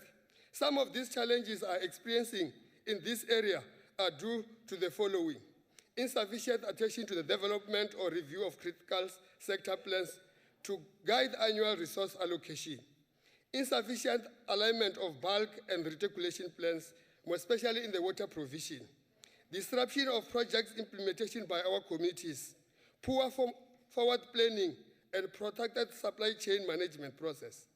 There is a need to strengthen partnership with government partners to to benefit on their skills, capacity, and resources to build municipal planning, implementation, and monitoring capacity. Our provincial MIC expenditure trends reflect an improvement as follows. For 16-17, we're at 86%. For 17-18, we're at 82%. 18-19, we're at 90%. The 10% less spent, which translates about 305 million unspent funds, however, is a cause of concern considering the infrastructure and service delivery backlog in our province. We will be putting more emphasis on our water service authorities, in particular, as they constitute a higher percentage on MIG allocation. We are, however, confident that the partnership and the support provided through the Municipal Infrastructure Agency, MISA, we acknowledge the presence of CEO here, Government Technical Advisory Service, GTEC, and internal COGSTA support and other sector province will help us improve. Despite the challenges, there are municipalities that continue to do exceptionally well. We have municipalities such as Capricorn, Tulamela, Makado, that have consistently spent 100% of MIG allocation over the 3 years. We're also noting a significant improvements in Blowback, Vilavila, Makudu Tamaga, and Greater Litawa municipality that has spent 100%. In their MIG for 2 years, the 17, 18, 18, 19 financial years. This gives us a hope that with the right skills, attitude, and support, our municipalities can do or spend 100%. The availability of information technology is critical in improving service delivery and enhancing communication with our communities. The intention to partner with the Department of Communication is welcome, and we have to ensure that there is alignment, coordination with the provincial initiatives. For example, the Limpopo Connection is also targeting connectivity of municipalities. It is therefore important to ensure that various government initiatives are complementary for maximum impact. Traditional leaders, as community leaders, and as custodians of land, play an important role in ensuring coordinated development. One area of concern is the demarcation of sites by traditional leaders, which in some instances does not align with the spatial development framework or land use scheme of municipalities. It is therefore important that we strengthen the relationship between the democratic state and traditional system in support of development of local government. Equally, so the implementation of spatial planning and land use, the SPLUMA, we need to develop innovative ways in partnership between local government and institution of traditional leadership. As part of the support of the institution of traditional leadership, the Limpopo provincial government has embarked on a program to construct and refurbish traditional offices. In an endeavor to integrate services and bring services closer to the people, we will be working with our Provincial House of Traditional Leaders to develop a model of using offices as a multi-purpose government centers. The initiative will Honourable MEC, round up. In conclusion, we are here as the provincial government to support the 1920 COGTA as presented by Honourable Minister to rise to the challenges of corporate governance, traditional affairs. Provinces and municipalities have to play their roles in support of their vision of COGTA. I so thank you, the Chairperson. Thank you. We support the... Thank you, Honourable MEC. Honourable Mfaela.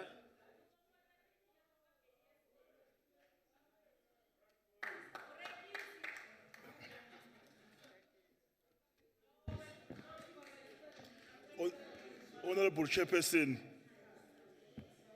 South Africa is a country of major diversity and a country marked by ever-increasing inequality, strong, effective, professional and accountable government.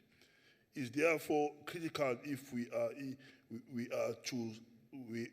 successfully navigate a long road to achieve just a credible transition that shares our dream of truly inclusive rainbow nation. This department is principally mandated with improving and efficiency of local government. Local government is the closest connection between the state and the people. The IFP has always championed the devolution of powers and the pluralism approach to government, especially at local level. We remain and advocate the belief that communities are best placed to address their individual needs and challenges. Communities must not simply be informed of the decision taken on their behalf by the state through tokenism. They must exercise their citizen power through partnership between the state, ultimately controlling the pace and agenda of development required in their community. Traditional leadership has a vital role to play in the respect, as it is foundationally to the custodianship of culture, traditional custom, and value of traditional societies, and has admirably performed such function since time of immemorial. Despite the institution of traditional leadership being one of the oldest and most effective forms of local and community-based governance in both pre- and post-colonial governance model in South Africa, it has not yet fully embraced by this government. People see a legal respect shown to traditional leadership in so much as its powers have been reduced to that of the mere spectator for appearance purposes. The IFP support this budget vote and will continue to recognition and empowerment of this institution, status and role of traditional leadership according to the customary law, at local law, and in matters affecting the communities. I thank you. Thank you. Thank you, Honourable Mfaela. Honourable Detroit.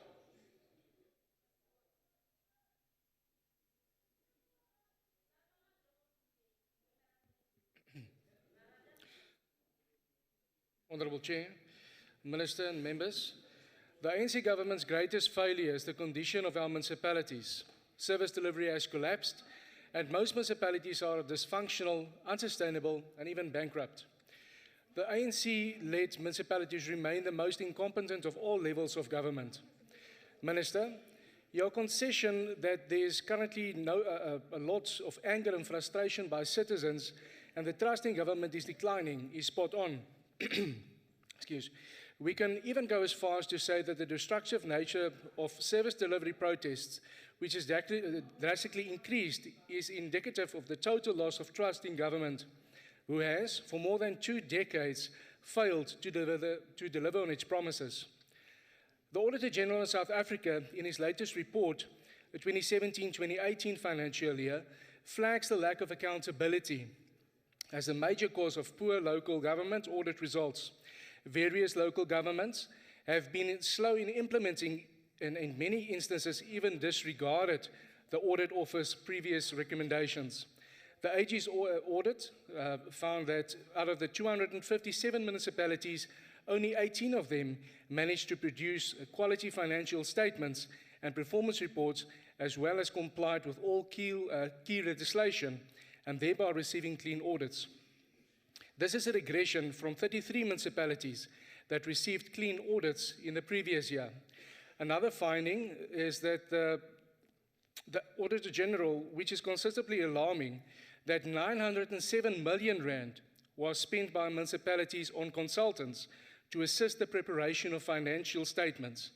This is a clear indication that in many instances, employees who are employed in municipalities simply do not possess the necessary skills to perform their tasks. And we submit that this is because of cadre employment, affirmative action, which does not favor merit above race. It's absurd that employees who receive salaries are assisted by consultants to prepare financial statements, and they are also paid by municipalities. Combined with fraud and corruption, poor collection of debts, supply chain mismanagement, it's no wonder that there's no funds left for service delivery. Minister, you mentioned that your department's audit was a disclaimer and that you were not certain what's going to happen this year.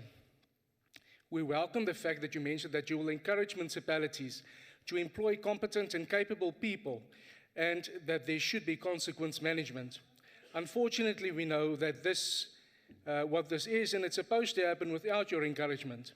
Local government has not complied with nor adhered to the AG's previous recommendation. The question then becomes, what does the government plan on doing to implement change at local and provincial level? Because what we've seen thus far is that the ANC will, instead of disciplining, repudiating its misbehaving comrades, they rather redeploy them in other positions on higher levels of government. One example of this is with the former Premier of North West, who was subject to many service delivery protests in 2018, is now redeployed and rewarded with a position as a Member of Parliament with the Chairperson Portfolio Committee. And this is after the North West Province has been placed under administration by national government. This was under his leadership. Agbare voorsitter, ek is 'n inboorling van die Noordwes provinsie, waar geen munisipaliteit 'n skoon audit gekry het nie. Ons het verlede week gesien hoe die munisipaliteit in Ottosdal deurgeloop het. Biblioteek is verbrand, Delareyville se munisipale geboue is geplunder, in Sannieshof loop water die riool in die pad af, want die betrokke doen nie hulle werk om die water te suig nie. Local municipalities should comprise in a single town. There is no evidence to show that the system of merged municipalities, which was implemented since 2021, is in any way beneficial to our people who desperately need service delivery. In closing, Honourable Chair, we are at the crossroad in South Africa. It's up to all of us to brave and exude the type of leadership that inspires respect and change.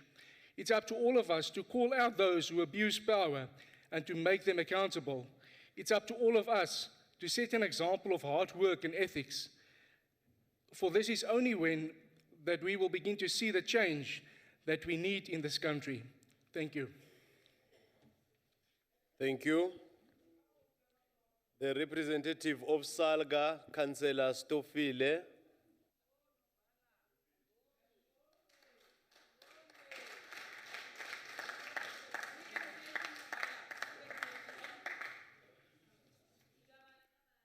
Thank you very much, Chair, and you will bear with me. I'm feverish, and I will try my best. The Deputy Chair of the NCOP, the Chief Whip of the NCOP, the Honourable Minister and the Deputy Minister, the MECs from various provinces, members of the NCOP, please we accept being invited and contribute into this debate of the Minister. Be mindful and appreciative of the progress made by the sector. We should, however, remind ourselves that at the time of the development of the new democratic system of local government, certain policy assumptions were made as to what the system will focus and how the system will be resourced and supported.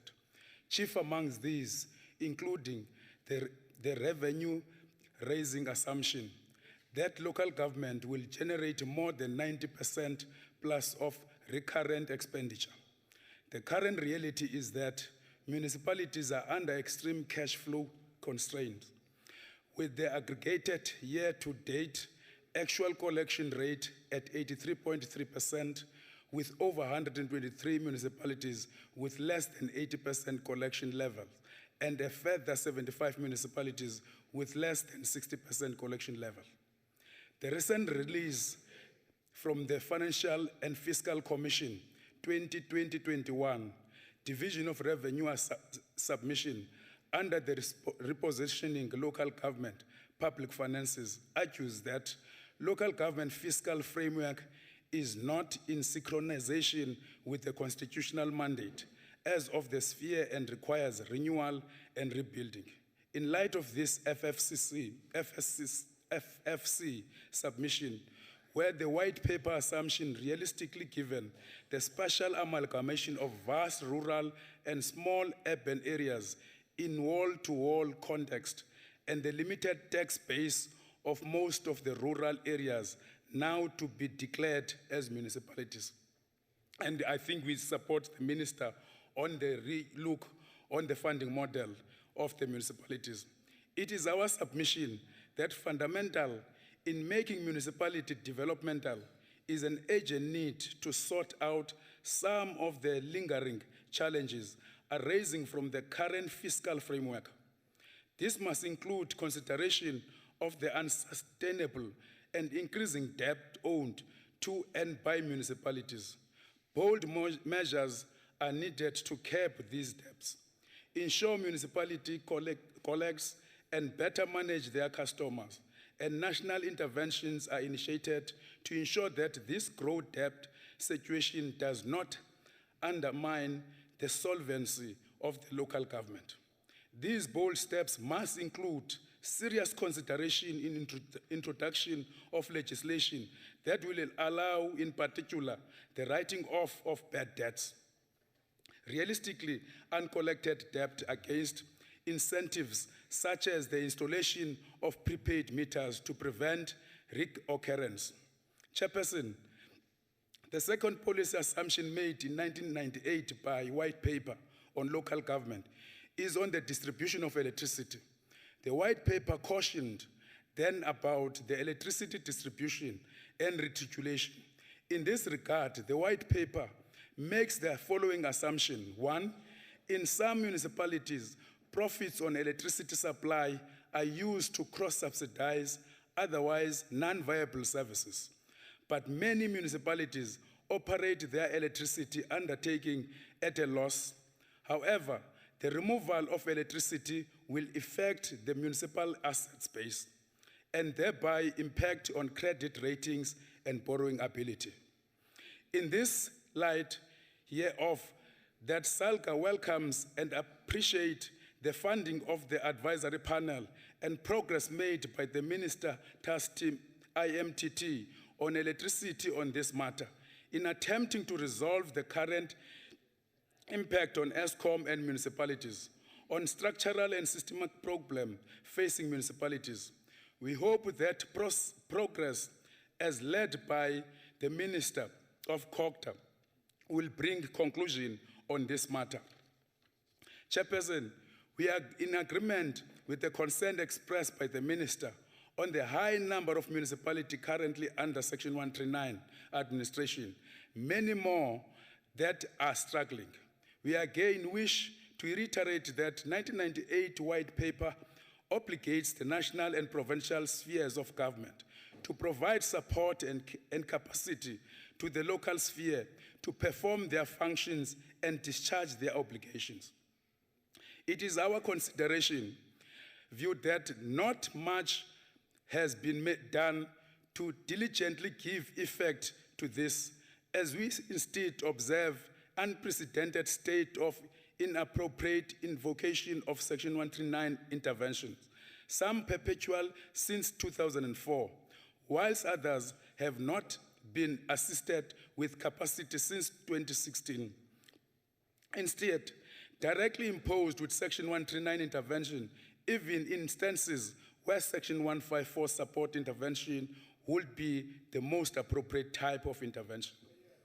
It is our respectful submission as SALGA that promulgation of intergovernmental monitoring support and intervention bill, which is currently subjected to consultation in different intergovernmental forums, will create a predictable framework of support to the municipalities and thus eliminate subjective political factors being used to justify Section 139 interventions.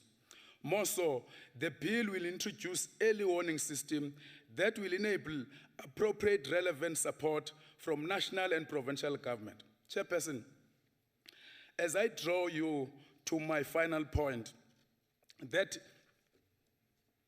remain concerned to us as local government sector is the continuous loss of life through targeted assassination and brutal killings of councillors and municipal officials. A recent SALGA study confirms that 103 sitting councillors died in line of duty. It is quite clear that immediate interventions are necessary to avoid further death and injury, otherwise the sector, it will be no-go area. I stand before you on behalf of the leadership collective of organized local government and the local government leaders from all our municipalities and pledge our support to the minister and the department to fulfill the promise of our constitution to build a better life for all in realization of our founding father, Dr. Nelson Mandela, that calls, it is in our hands to make our country a better place for all our people. Let us all go out and make the difference. It is only our collective efforts that can see us building sustainable communities. In our endeavors, we should ultimately seek to empower communities. I thank you. Thank you. Thank you, Councillor Stofile. Honourable Mletsane.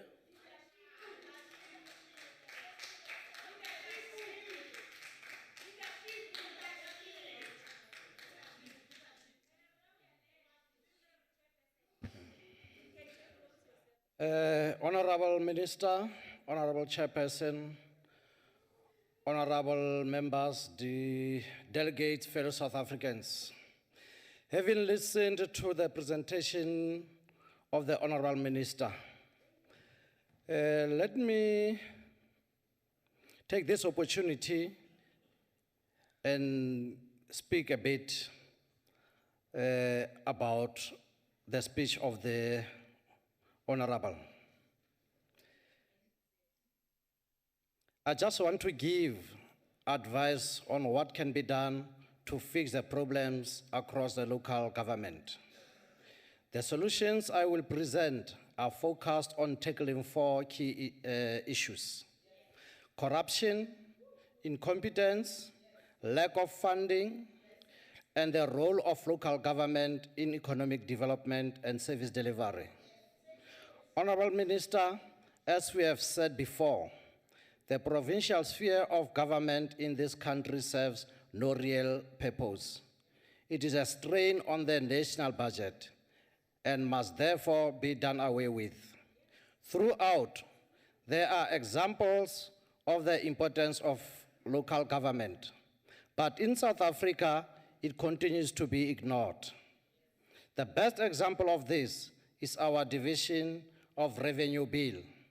Currently, local government only receives 9% of the budget, yet it is local government that is at the front line of service delivery in this country. Once the provincial sphere of government has been done away with, the budget it currently receives must be allocated to local government. And local government must then deliver more services, but also play a more role in economic development. In Germany, for example, local government plays an extremely important role in shaping local economies, driving development, and creating jobs. Our municipalities also need such empowerment. Another aspect of local government funding that needs to be addressed is the formula used in the distribution of resources amongst municipalities. Because currently, the way municipal finances are allocated is along the lines of apartheid spatial plan. And if we continue to use the current formula, we will only further entrench the status quo. This brings me to the point of spatial planning, because too many of our municipalities are a reflection of the 1913 Native Land Act and the Group Areas Act. White stayed close to jobs, the CBD, good schools, good hospitals, and in crime-free areas, while black people are forced to live in the periphery away from schools, hospitals, safety, and economic opportunity. Our municipalities must be compelled to change this so that the legacy of apartheid is ended. Our people must be given housing and land close to jobs, close to schools, and close to quality health care. To fight corruption in municipalities, two things need to be happen. Firstly, the Public Audit Act must be amended to give the Auditor General wider powers to recommend prosecution of government officials and politicians who repeatedly fail to improve governance systems in their departments. Secondly, the tender system must be done away with, and internal municipal capacity must be developed. Currently, the reason why we have so few clean audits in our municipalities is because of the illegal awarding of tenders. Comrades in ANC, as well as those in the DA, who have been deployed to strategic positions in municipalities, use their power to award contracts to their comrades without following procedures and guidelines. In fact, it is so bad that municipal services are sometimes collapsing so that another tender can be provided. The tender system is bad for service delivery. Municipalities must rather have the internal capacity to provide services. They must have electricians, plumbers, builders, engineers, cleaners, security, and all other services that may be needed. In Johannesburg, under the direction of EFF, we have seen how this can work.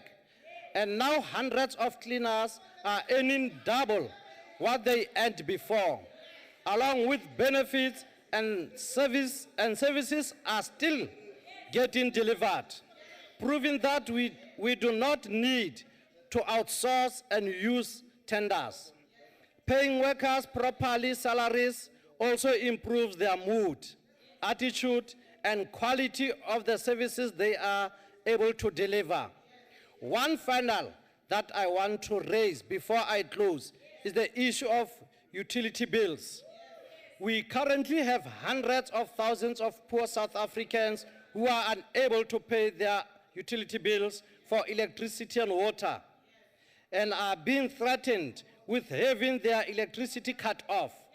Many of these people are social grant recipients. Honourable Moletsane, sorry, let me take the point of order.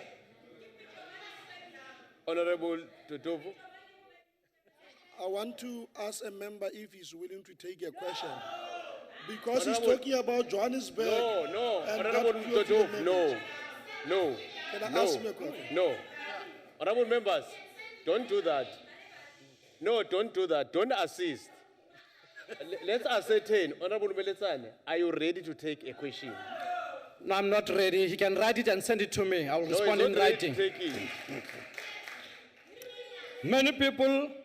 Many of these people are social grant recipients, are barely surviving. So how can they be expected to pay for electricity? It does not make any sense at all. Water and electricity must be provided to social grant recipients free of charge. Honourable Minister, these are some of the solutions that can be implemented at the local government level to improve its effectiveness and to ensure service delivery to our people. The EFF reject the budget vote.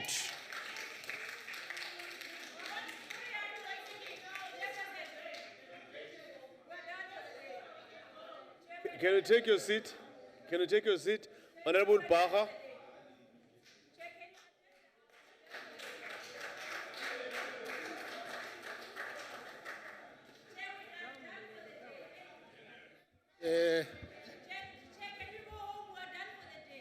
before you leave.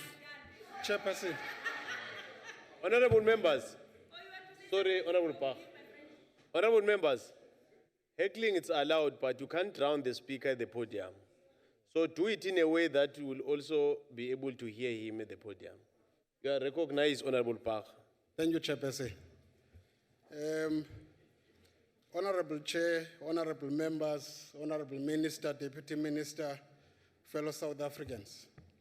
Let me start by joining millions of South Africans throughout the world in celebration of East Twalandwe's birthday, Nelson Mandela, who would be turning 101 years today.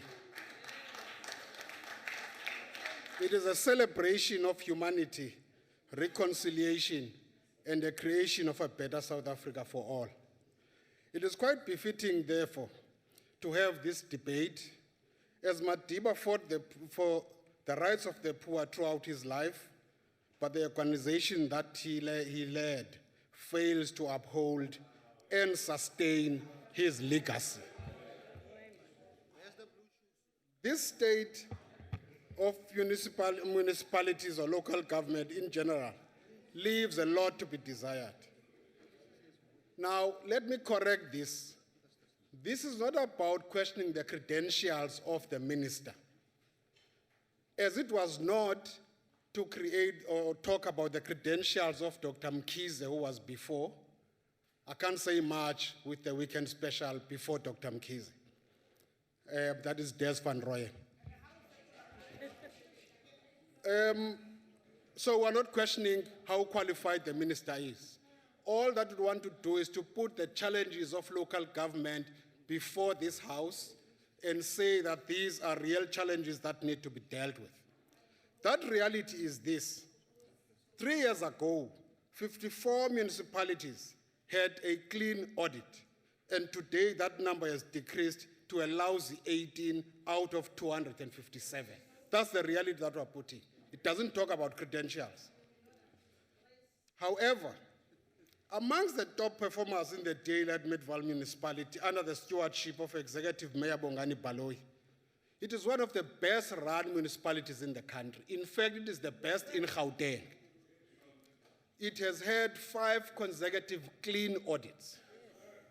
We must learn lessons and good practice, irrespective of who runs or leads a particular municipality. Local government is in the front line of delivery, and the sooner the ANC recognizes that, the better. It cannot be that there must be protests, destruction of property before the ANC government listen to the people. The Amahlati municipality, Emisingad, in the Eastern Cape, is one of the 30 municipalities at this point who finds it difficult to pay its own employees. That's a reality.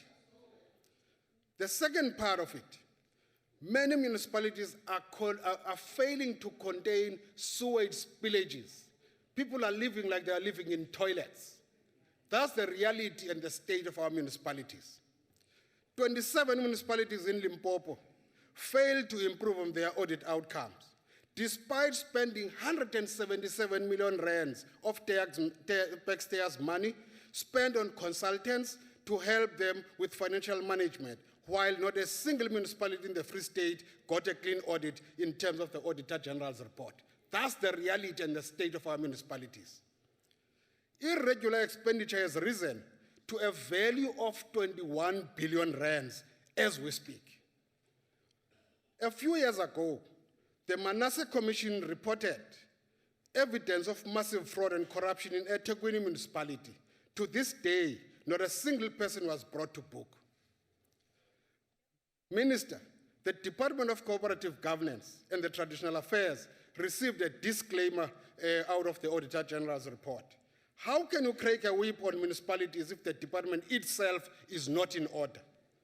Ifana nononkala othi abantwana mabahambe straight abe yena ehamba ngecala.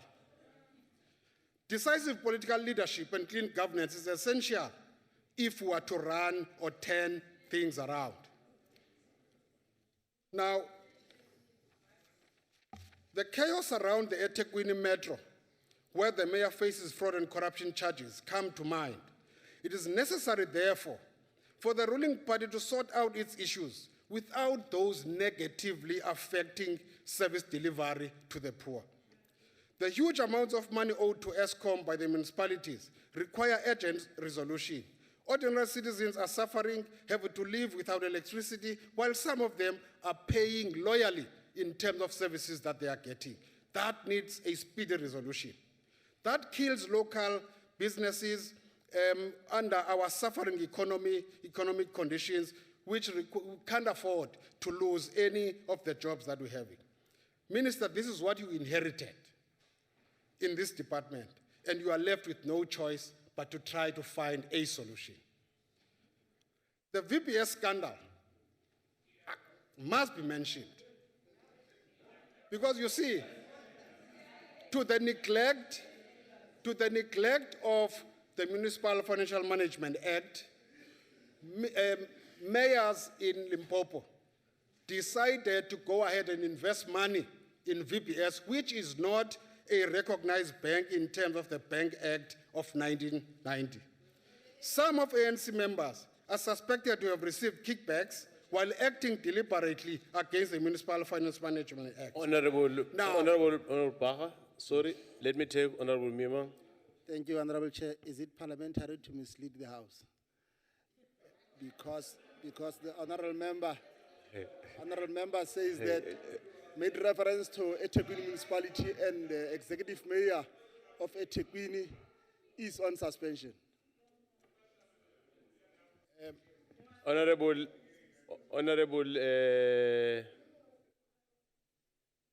Baha, continue. Yes. Thank you, Chairperson. We shall engage outside. Now, what I find disturbing is that some of those suspected of wrongdoing are never brought before the law to prove their innocence. Instead, the ANC deploys them elsewhere, or in this parliament, indawo yamasela nabarhwaphilizi izitrongo ayo parliament. Lastly, Minister, the role of the traditional leaders in a constitutional democracy must be clearly defined. Njengomntu ke okhulele edikeni ezilalini phantsi konkosi uMabandla, i-development pha ibisiza ngaye phambi koba kubekho masipala. But what is happening now is that there's a conflict between our local government and the role that must be played by traditional leaders. This must be clarified so that we don't find unnecessary clashes in terms of who should be doing what. For in that way, the partnership between traditional leaders and our local government structures is essential if we are to drive any development. Secondly, let economic development be driven in our cities. Honourable Baha, I'm afraid your time has expired. Conclude. You can conclude. Thank you very much. Now, Minister, we are ready to share the successes of DA-led municipalities with the department. I think there are lessons that we can learn across and kind of provide a pure service to the people in the interest of development of our country. I thank you. Thank you.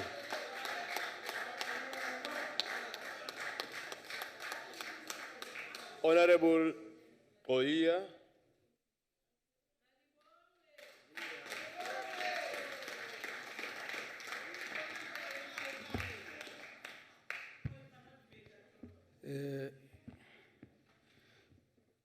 Honourable Chairperson, the Deputy Chairperson of the NCOP, the Honourable Chief Whip, Honourable Minister and Deputy Minister of COCTA, our special delegates from provinces and SALGA, and honourable members of the NCOP and the respectable citizens of the Republic of South Africa. Let me first extend my word of congratulations to you, Minister and Deputy Minister, on your appointment to this ministry. We welcome this appointment knowing your profile, Honourable Minister. It has been expatiated here, I'm not going to repeat that. And we are confident that through your leadership, this department will deliver on its mandate. Ungugqirha, ukwenyani, wherever you go, you heal. So the footprints that you are going to leave, we are confident that they will heal our local government. This policy debate takes place on an important day in the history of our country and in the history of the world. It is the birthday of our international icon, Utata Ukholhlatla Mandela. Dalbunga. Madiba's name is engraved in history as the father of our democracy and the architect of the Reconstruction and Development Program aimed at addressing socio-economic injustices of apartheid that DA was part of. The Reconstruction and Development Program sought to combine a variety of measures, including, but not limited to, housing, electricity, access to clean drinking water, which in the main are the responsibility of an efficient local government. The work of local government is located in municipalities, and the municipalities are situated in provinces. Therefore, as the National Council of Provinces, we need to engage with this budget vote soberly and unite to achieve the noble goals of an ideal local government and avoid empty rhetoric and political grandstanding. We must take keen interest in building an ideal local government that is capable of delivering services to the people. Honourable Chairperson, allow me to premise my input on the clause in the Freedom Charter which guarantees the people of South Africa the right to vote for a party of their choice and guarantees their power of decision-making. That clause reads thus: the people shall govern. Indeed, the people of South Africa are governing, and they have made their choice to elect the African National Congress to lead them in their numbers. We must be thankful as the African National Congress to their wisdom and strive at all times to live up to their expectations. We dare not fail them, Honourable Chairperson, not now and not ever. I raise this clause precisely because the policies of the ANC as reviewed by the 54th National Conference are anchored on the progressive declaration of the people that they made in 1955. Inspired by the Freedom Charter, the 2019 manifesto commits us to open a new chapter in the history of our country, a chapter of rebuilding our country through intensification of the fight against corruption, ensuring the eradication of the triple challenges of unemployment, inequality, and poverty. This manifesto, which has been copied verbatim by some parties and claimed to be theirs, makes a humble plea to all of us to join hands and build South Africa together. If the shoe fits you, wear it. It is a known fact that the ANC had adopted key policies that are central to the transformation of the state. Chapter 3 of the Constitution of the Republic deals with cooperative government and stipulates the principles that must be adhered to at all times by all three spheres of government, whilst acknowledging their distinctive, interdependent, and interrelated nature. It is therefore prudent that in anything we do, and as we plan for the future, we reflect on the Charter and the manifesto of the ruling party, which is premised on it. Successful service delivery requires focused, efficient, and effective local government that is free from corruption and graft. Our municipalities must be centers of excellence that are easily accessible to the people. The provincial government has a responsibility to exercise oversight over the municipalities so as to ensure that they play their role in service delivery. The ANC is committed to the provision of effective, transparent, and accountable, as well as coherent local government for the Republic as a whole, in line with this Constitution, as well as the outcome 9 of the MTSF. This policy debate on COGTA affords us an opportunity to assess the progress made in terms of achieving policy priorities. The mandate of the Department of Cooperative Governance is to develop, monitor the implementation of national policy and legislation aimed at transforming and strengthening key institutions and mechanisms of governance in national, provincial, and local government to fulfill their developmental role. The vision of COGTA is thus to build functional and developmental local government system that delivers on its constitutional mandates. ANC government inherited cities and towns that were mainly established to serve the interest of the white minority group at the expense of the poor working class. This development of white cities and towns by the apartheid government represents one of the most skewed planning and development in our modern era. South African townships were created with no potential for economic growth and far away from economic activities. Honourable Minister, you will agree with me when I say ANC government is hard at work to transform this skewed spatial development, and our local municipalities are at the center of this transformation. While we note the progress made in the last 25 years, we acknowledge the challenges still faced by local government. We particularly note... Honourable Toya, let me take Honourable Mtsamai. Honourable Mtsamai. Point of order, Chairperson. I have a problem when you take other political parties' manifestos and you come and make it yours. He must read. Order, members. He must move from the manifesto of the EFF, not to use it on your own. Nyabong, I think. Order, members. Honourable Mtsamai, it's not, yeah, I'm ruling. Honourable Mtsamai, it's not a point of order. Section 71 of our Constitution, read with Rule 30 of the Rules of the National Council of Provinces, is clear about the freedom of speech. So there's nothing wrong with what he has said. Can you continue, Honourable Tohi? Thank you, Honourable Chairperson. We particularly note the unpalatable audit outcomes and the recommendations of the Auditor General, as well as the government's failure to respond in the past.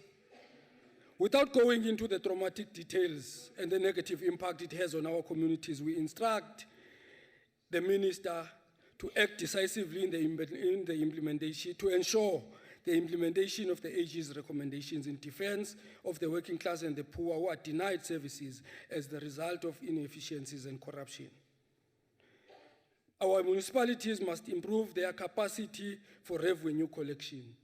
And we would be failing if we don't make a call to our people to start paying for their services.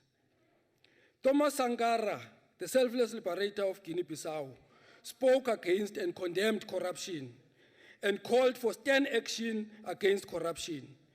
In his words, he said, and I quote, we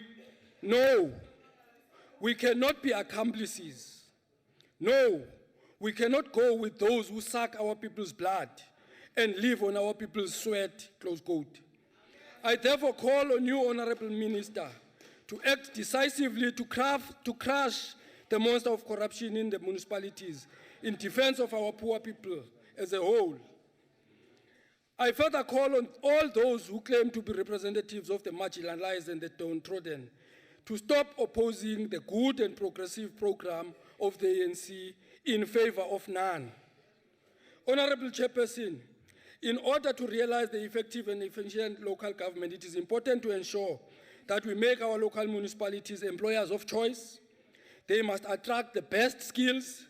They must make sure that there is skills audit, and also to ensure that after the skills audit, there's a concerted plan for skills development. And we want to call on the councillors to stop interfering with administration and exercise their oversight roles, so that we may make sure that our municipalities are effectively administered and the administration accounts to the councillors. High levels of turnover in municipalities in many instances are caused by political interference. Honourable Chairperson, unlike the DA that continuously conceals the crisis in their municipalities, we concede the weaknesses and commit to support you in the implementation of the AG recommendations. For example, the DA will never talk about the Cape Town Metro, where they are busy harassing poor people as we speak, who sleep in the streets because they have no place to sleep and they are looking for a living. They cannot, because what they are obsessed with is to hide the people away from their white fellow friends. Honourable members, Honourable Chairperson. Order, members. Delivery of basic services to our people underpins ANC's commitment to radical socio-economic transformation. It cannot be overemphasized. In the same breath, to address the legacy of apartheid, COGTA needs to ensure that local economic development takes place within our municipalities. Section 152C and Section 153A of the Constitution commit local government to promote social and economic development. Therefore, LEDs become the core function of municipalities and must be sufficiently budgeted for. The importance of LED can be seen, for example, in towns like Kimberley, where after the decline of the mining activities, there was decline in economic activities, because we did not plan to ensure that there are alternative activities to mining activities. So in future, that should be the case. The same applies to Machabe municipality in Velkom. The importance of rural economies cannot be overemphasized. It is important to ensure the revitalization of rural economy, and this can be achieved through the successful implementation of agrarian revolution. The Department of Traditional Affairs commissioned the research on land tenure rights for traditional leaders and communities, and this will help government to provide regulatory framework necessary for agrarian revolution. This work should be done in collaboration with traditional leaders. Access to rural communities should be through traditional leaders, and therefore it is important for the department to have a dynamic collaboration with traditional leaders. Integrated Urban Development Framework is a policy initiative of our government, coordinated by COGTA, aimed at recognizing our urban economies to be all-inclusive so that our cities become good places to live and work in. This initiative seeks to foster a shared understanding across government. We know all the challenges of infrastructure development in most of, if not all, our municipalities. The kind of infrastructure that was built was never meant to serve our people. It was meant in order to serve the few. And the DA-led municipalities continue to build on this legacy. We will work very hard in support of you, Minister, to show. Round off. And thank you, Chair. Thank you. In conclusion, Chair, it is important that we as South Africans never claim the process of, we never claim to possess the magic wand. We must work together. As the ANC, we unconditionally support this budget and call on all and sundry to join hands with us and support the good intentions of the ANC-led government. Khawuleza mama, abantu balindile, they want good services. Thank you very much.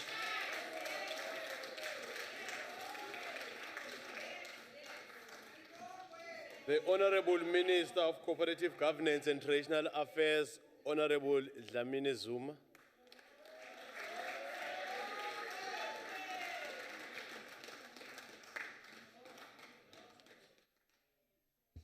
Thank you very much.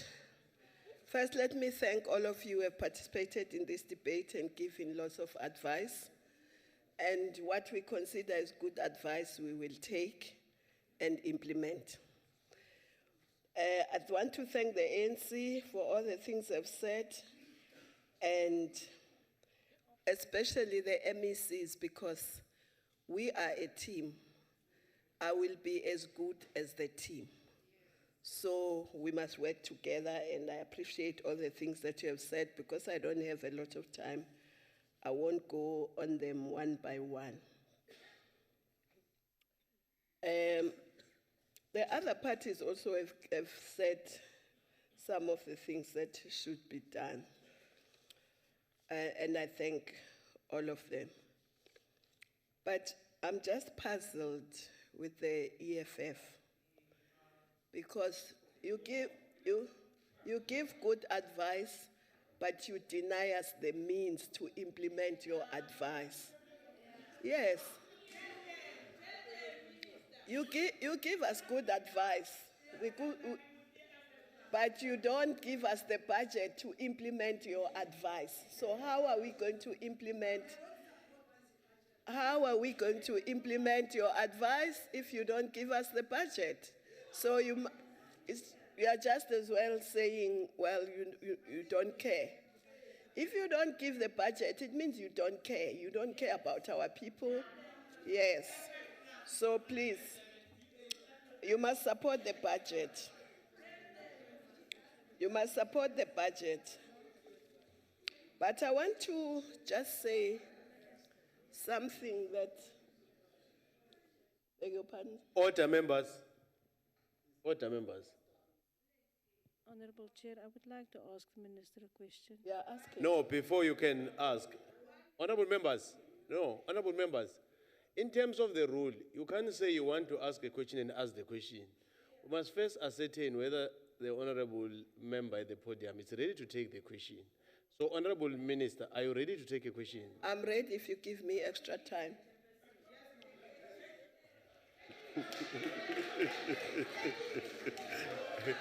Okay. Honourable Minister, let me allow you to go on with your responses, then I'll see whether you have that time. Okay. We'll take it from there. Okay. One of the things I just want to do is to put a challenge to all the political parties, all of you, that you must assist us to ensure that the people you put in local government, because it's political parties who put people in local government, that the people you put are people who are ready to serve, who are ready to utilize the resources of the government properly, not corrupt, are people who are fit for the job. Because they, in turn, will employ officials who would be able to do the job. So if the political parties did that, half our job will be done. So the responsibility is yours, even more than ours, to ensure that. And of course, we need to work with the rest of government to create employment, because if in a community the only employer is local government, then there'll be fights, there'll be all sorts of things. But if there are opportunities to work, people will go into local government because they want to. So it's one of the things that we must do, and we appreciate the fact that the President said local government should be the center of economic development. And if that happens, I think things will also improve. Of course, all the other things that we need to do, including in our department, we'll do. I'm curious about the question. No, we still have the time. We can, order members, we are still fine with the time. We can take the question. Honourable Labuskaghni. Thank you very much, Honourable Chair. Honourable Minister, I would like to know from the Minister's side that you know that the ANC is governing and the ANC has the budget. It means when the EFF or any other party in this chamber does not agree with the budget, do you really think that not agreeing is a way of saying you don't give us the budget? That's a way out of not knowing how to answer. Because, so what Honourable is the Minister, order, members, order. Let's allow the Minister to get the question. What is the question? Do you say that if parties don't agree with the budget, that you won't spend the budget because we don't agree with the budget? If all parties were to not support the budget, where would the budget come from?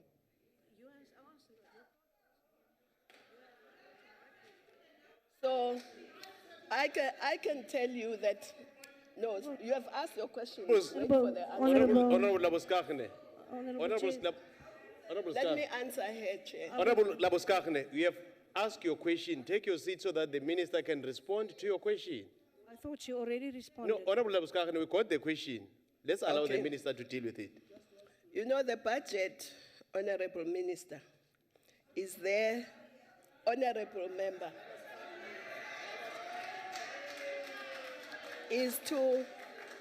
the budget is to implement policies for a better life for our people. They can only come from the budget. So if you support the budget, it means you support the better life for our people. And if you don't support the budget, I don't know what you do. It means you're not interested in the better life for our people. That's the only point I was making. That's the only point I was making about saying, well, now the DA is really a party of the past that created all the problems we're trying to fix. Thank you. Thank you.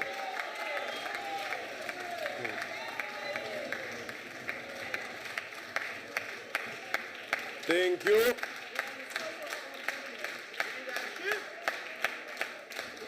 Thank you, other members.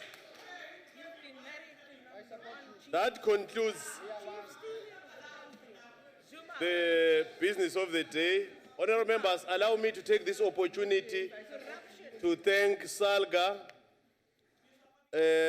representatives present today, our special delegates, MECs from Limpopo, KZN, Deputy Minister, Minister, and Eastern Cape special delegates, MEC. It's what makes us to be a house that represent the interest of provinces if we have even SALGA participating in our debate. So we are quite grateful. Honorable members, we are grateful for availing yourself for this very important debate. You are requested to remain standing until the procession has left the house. The house is adjourned.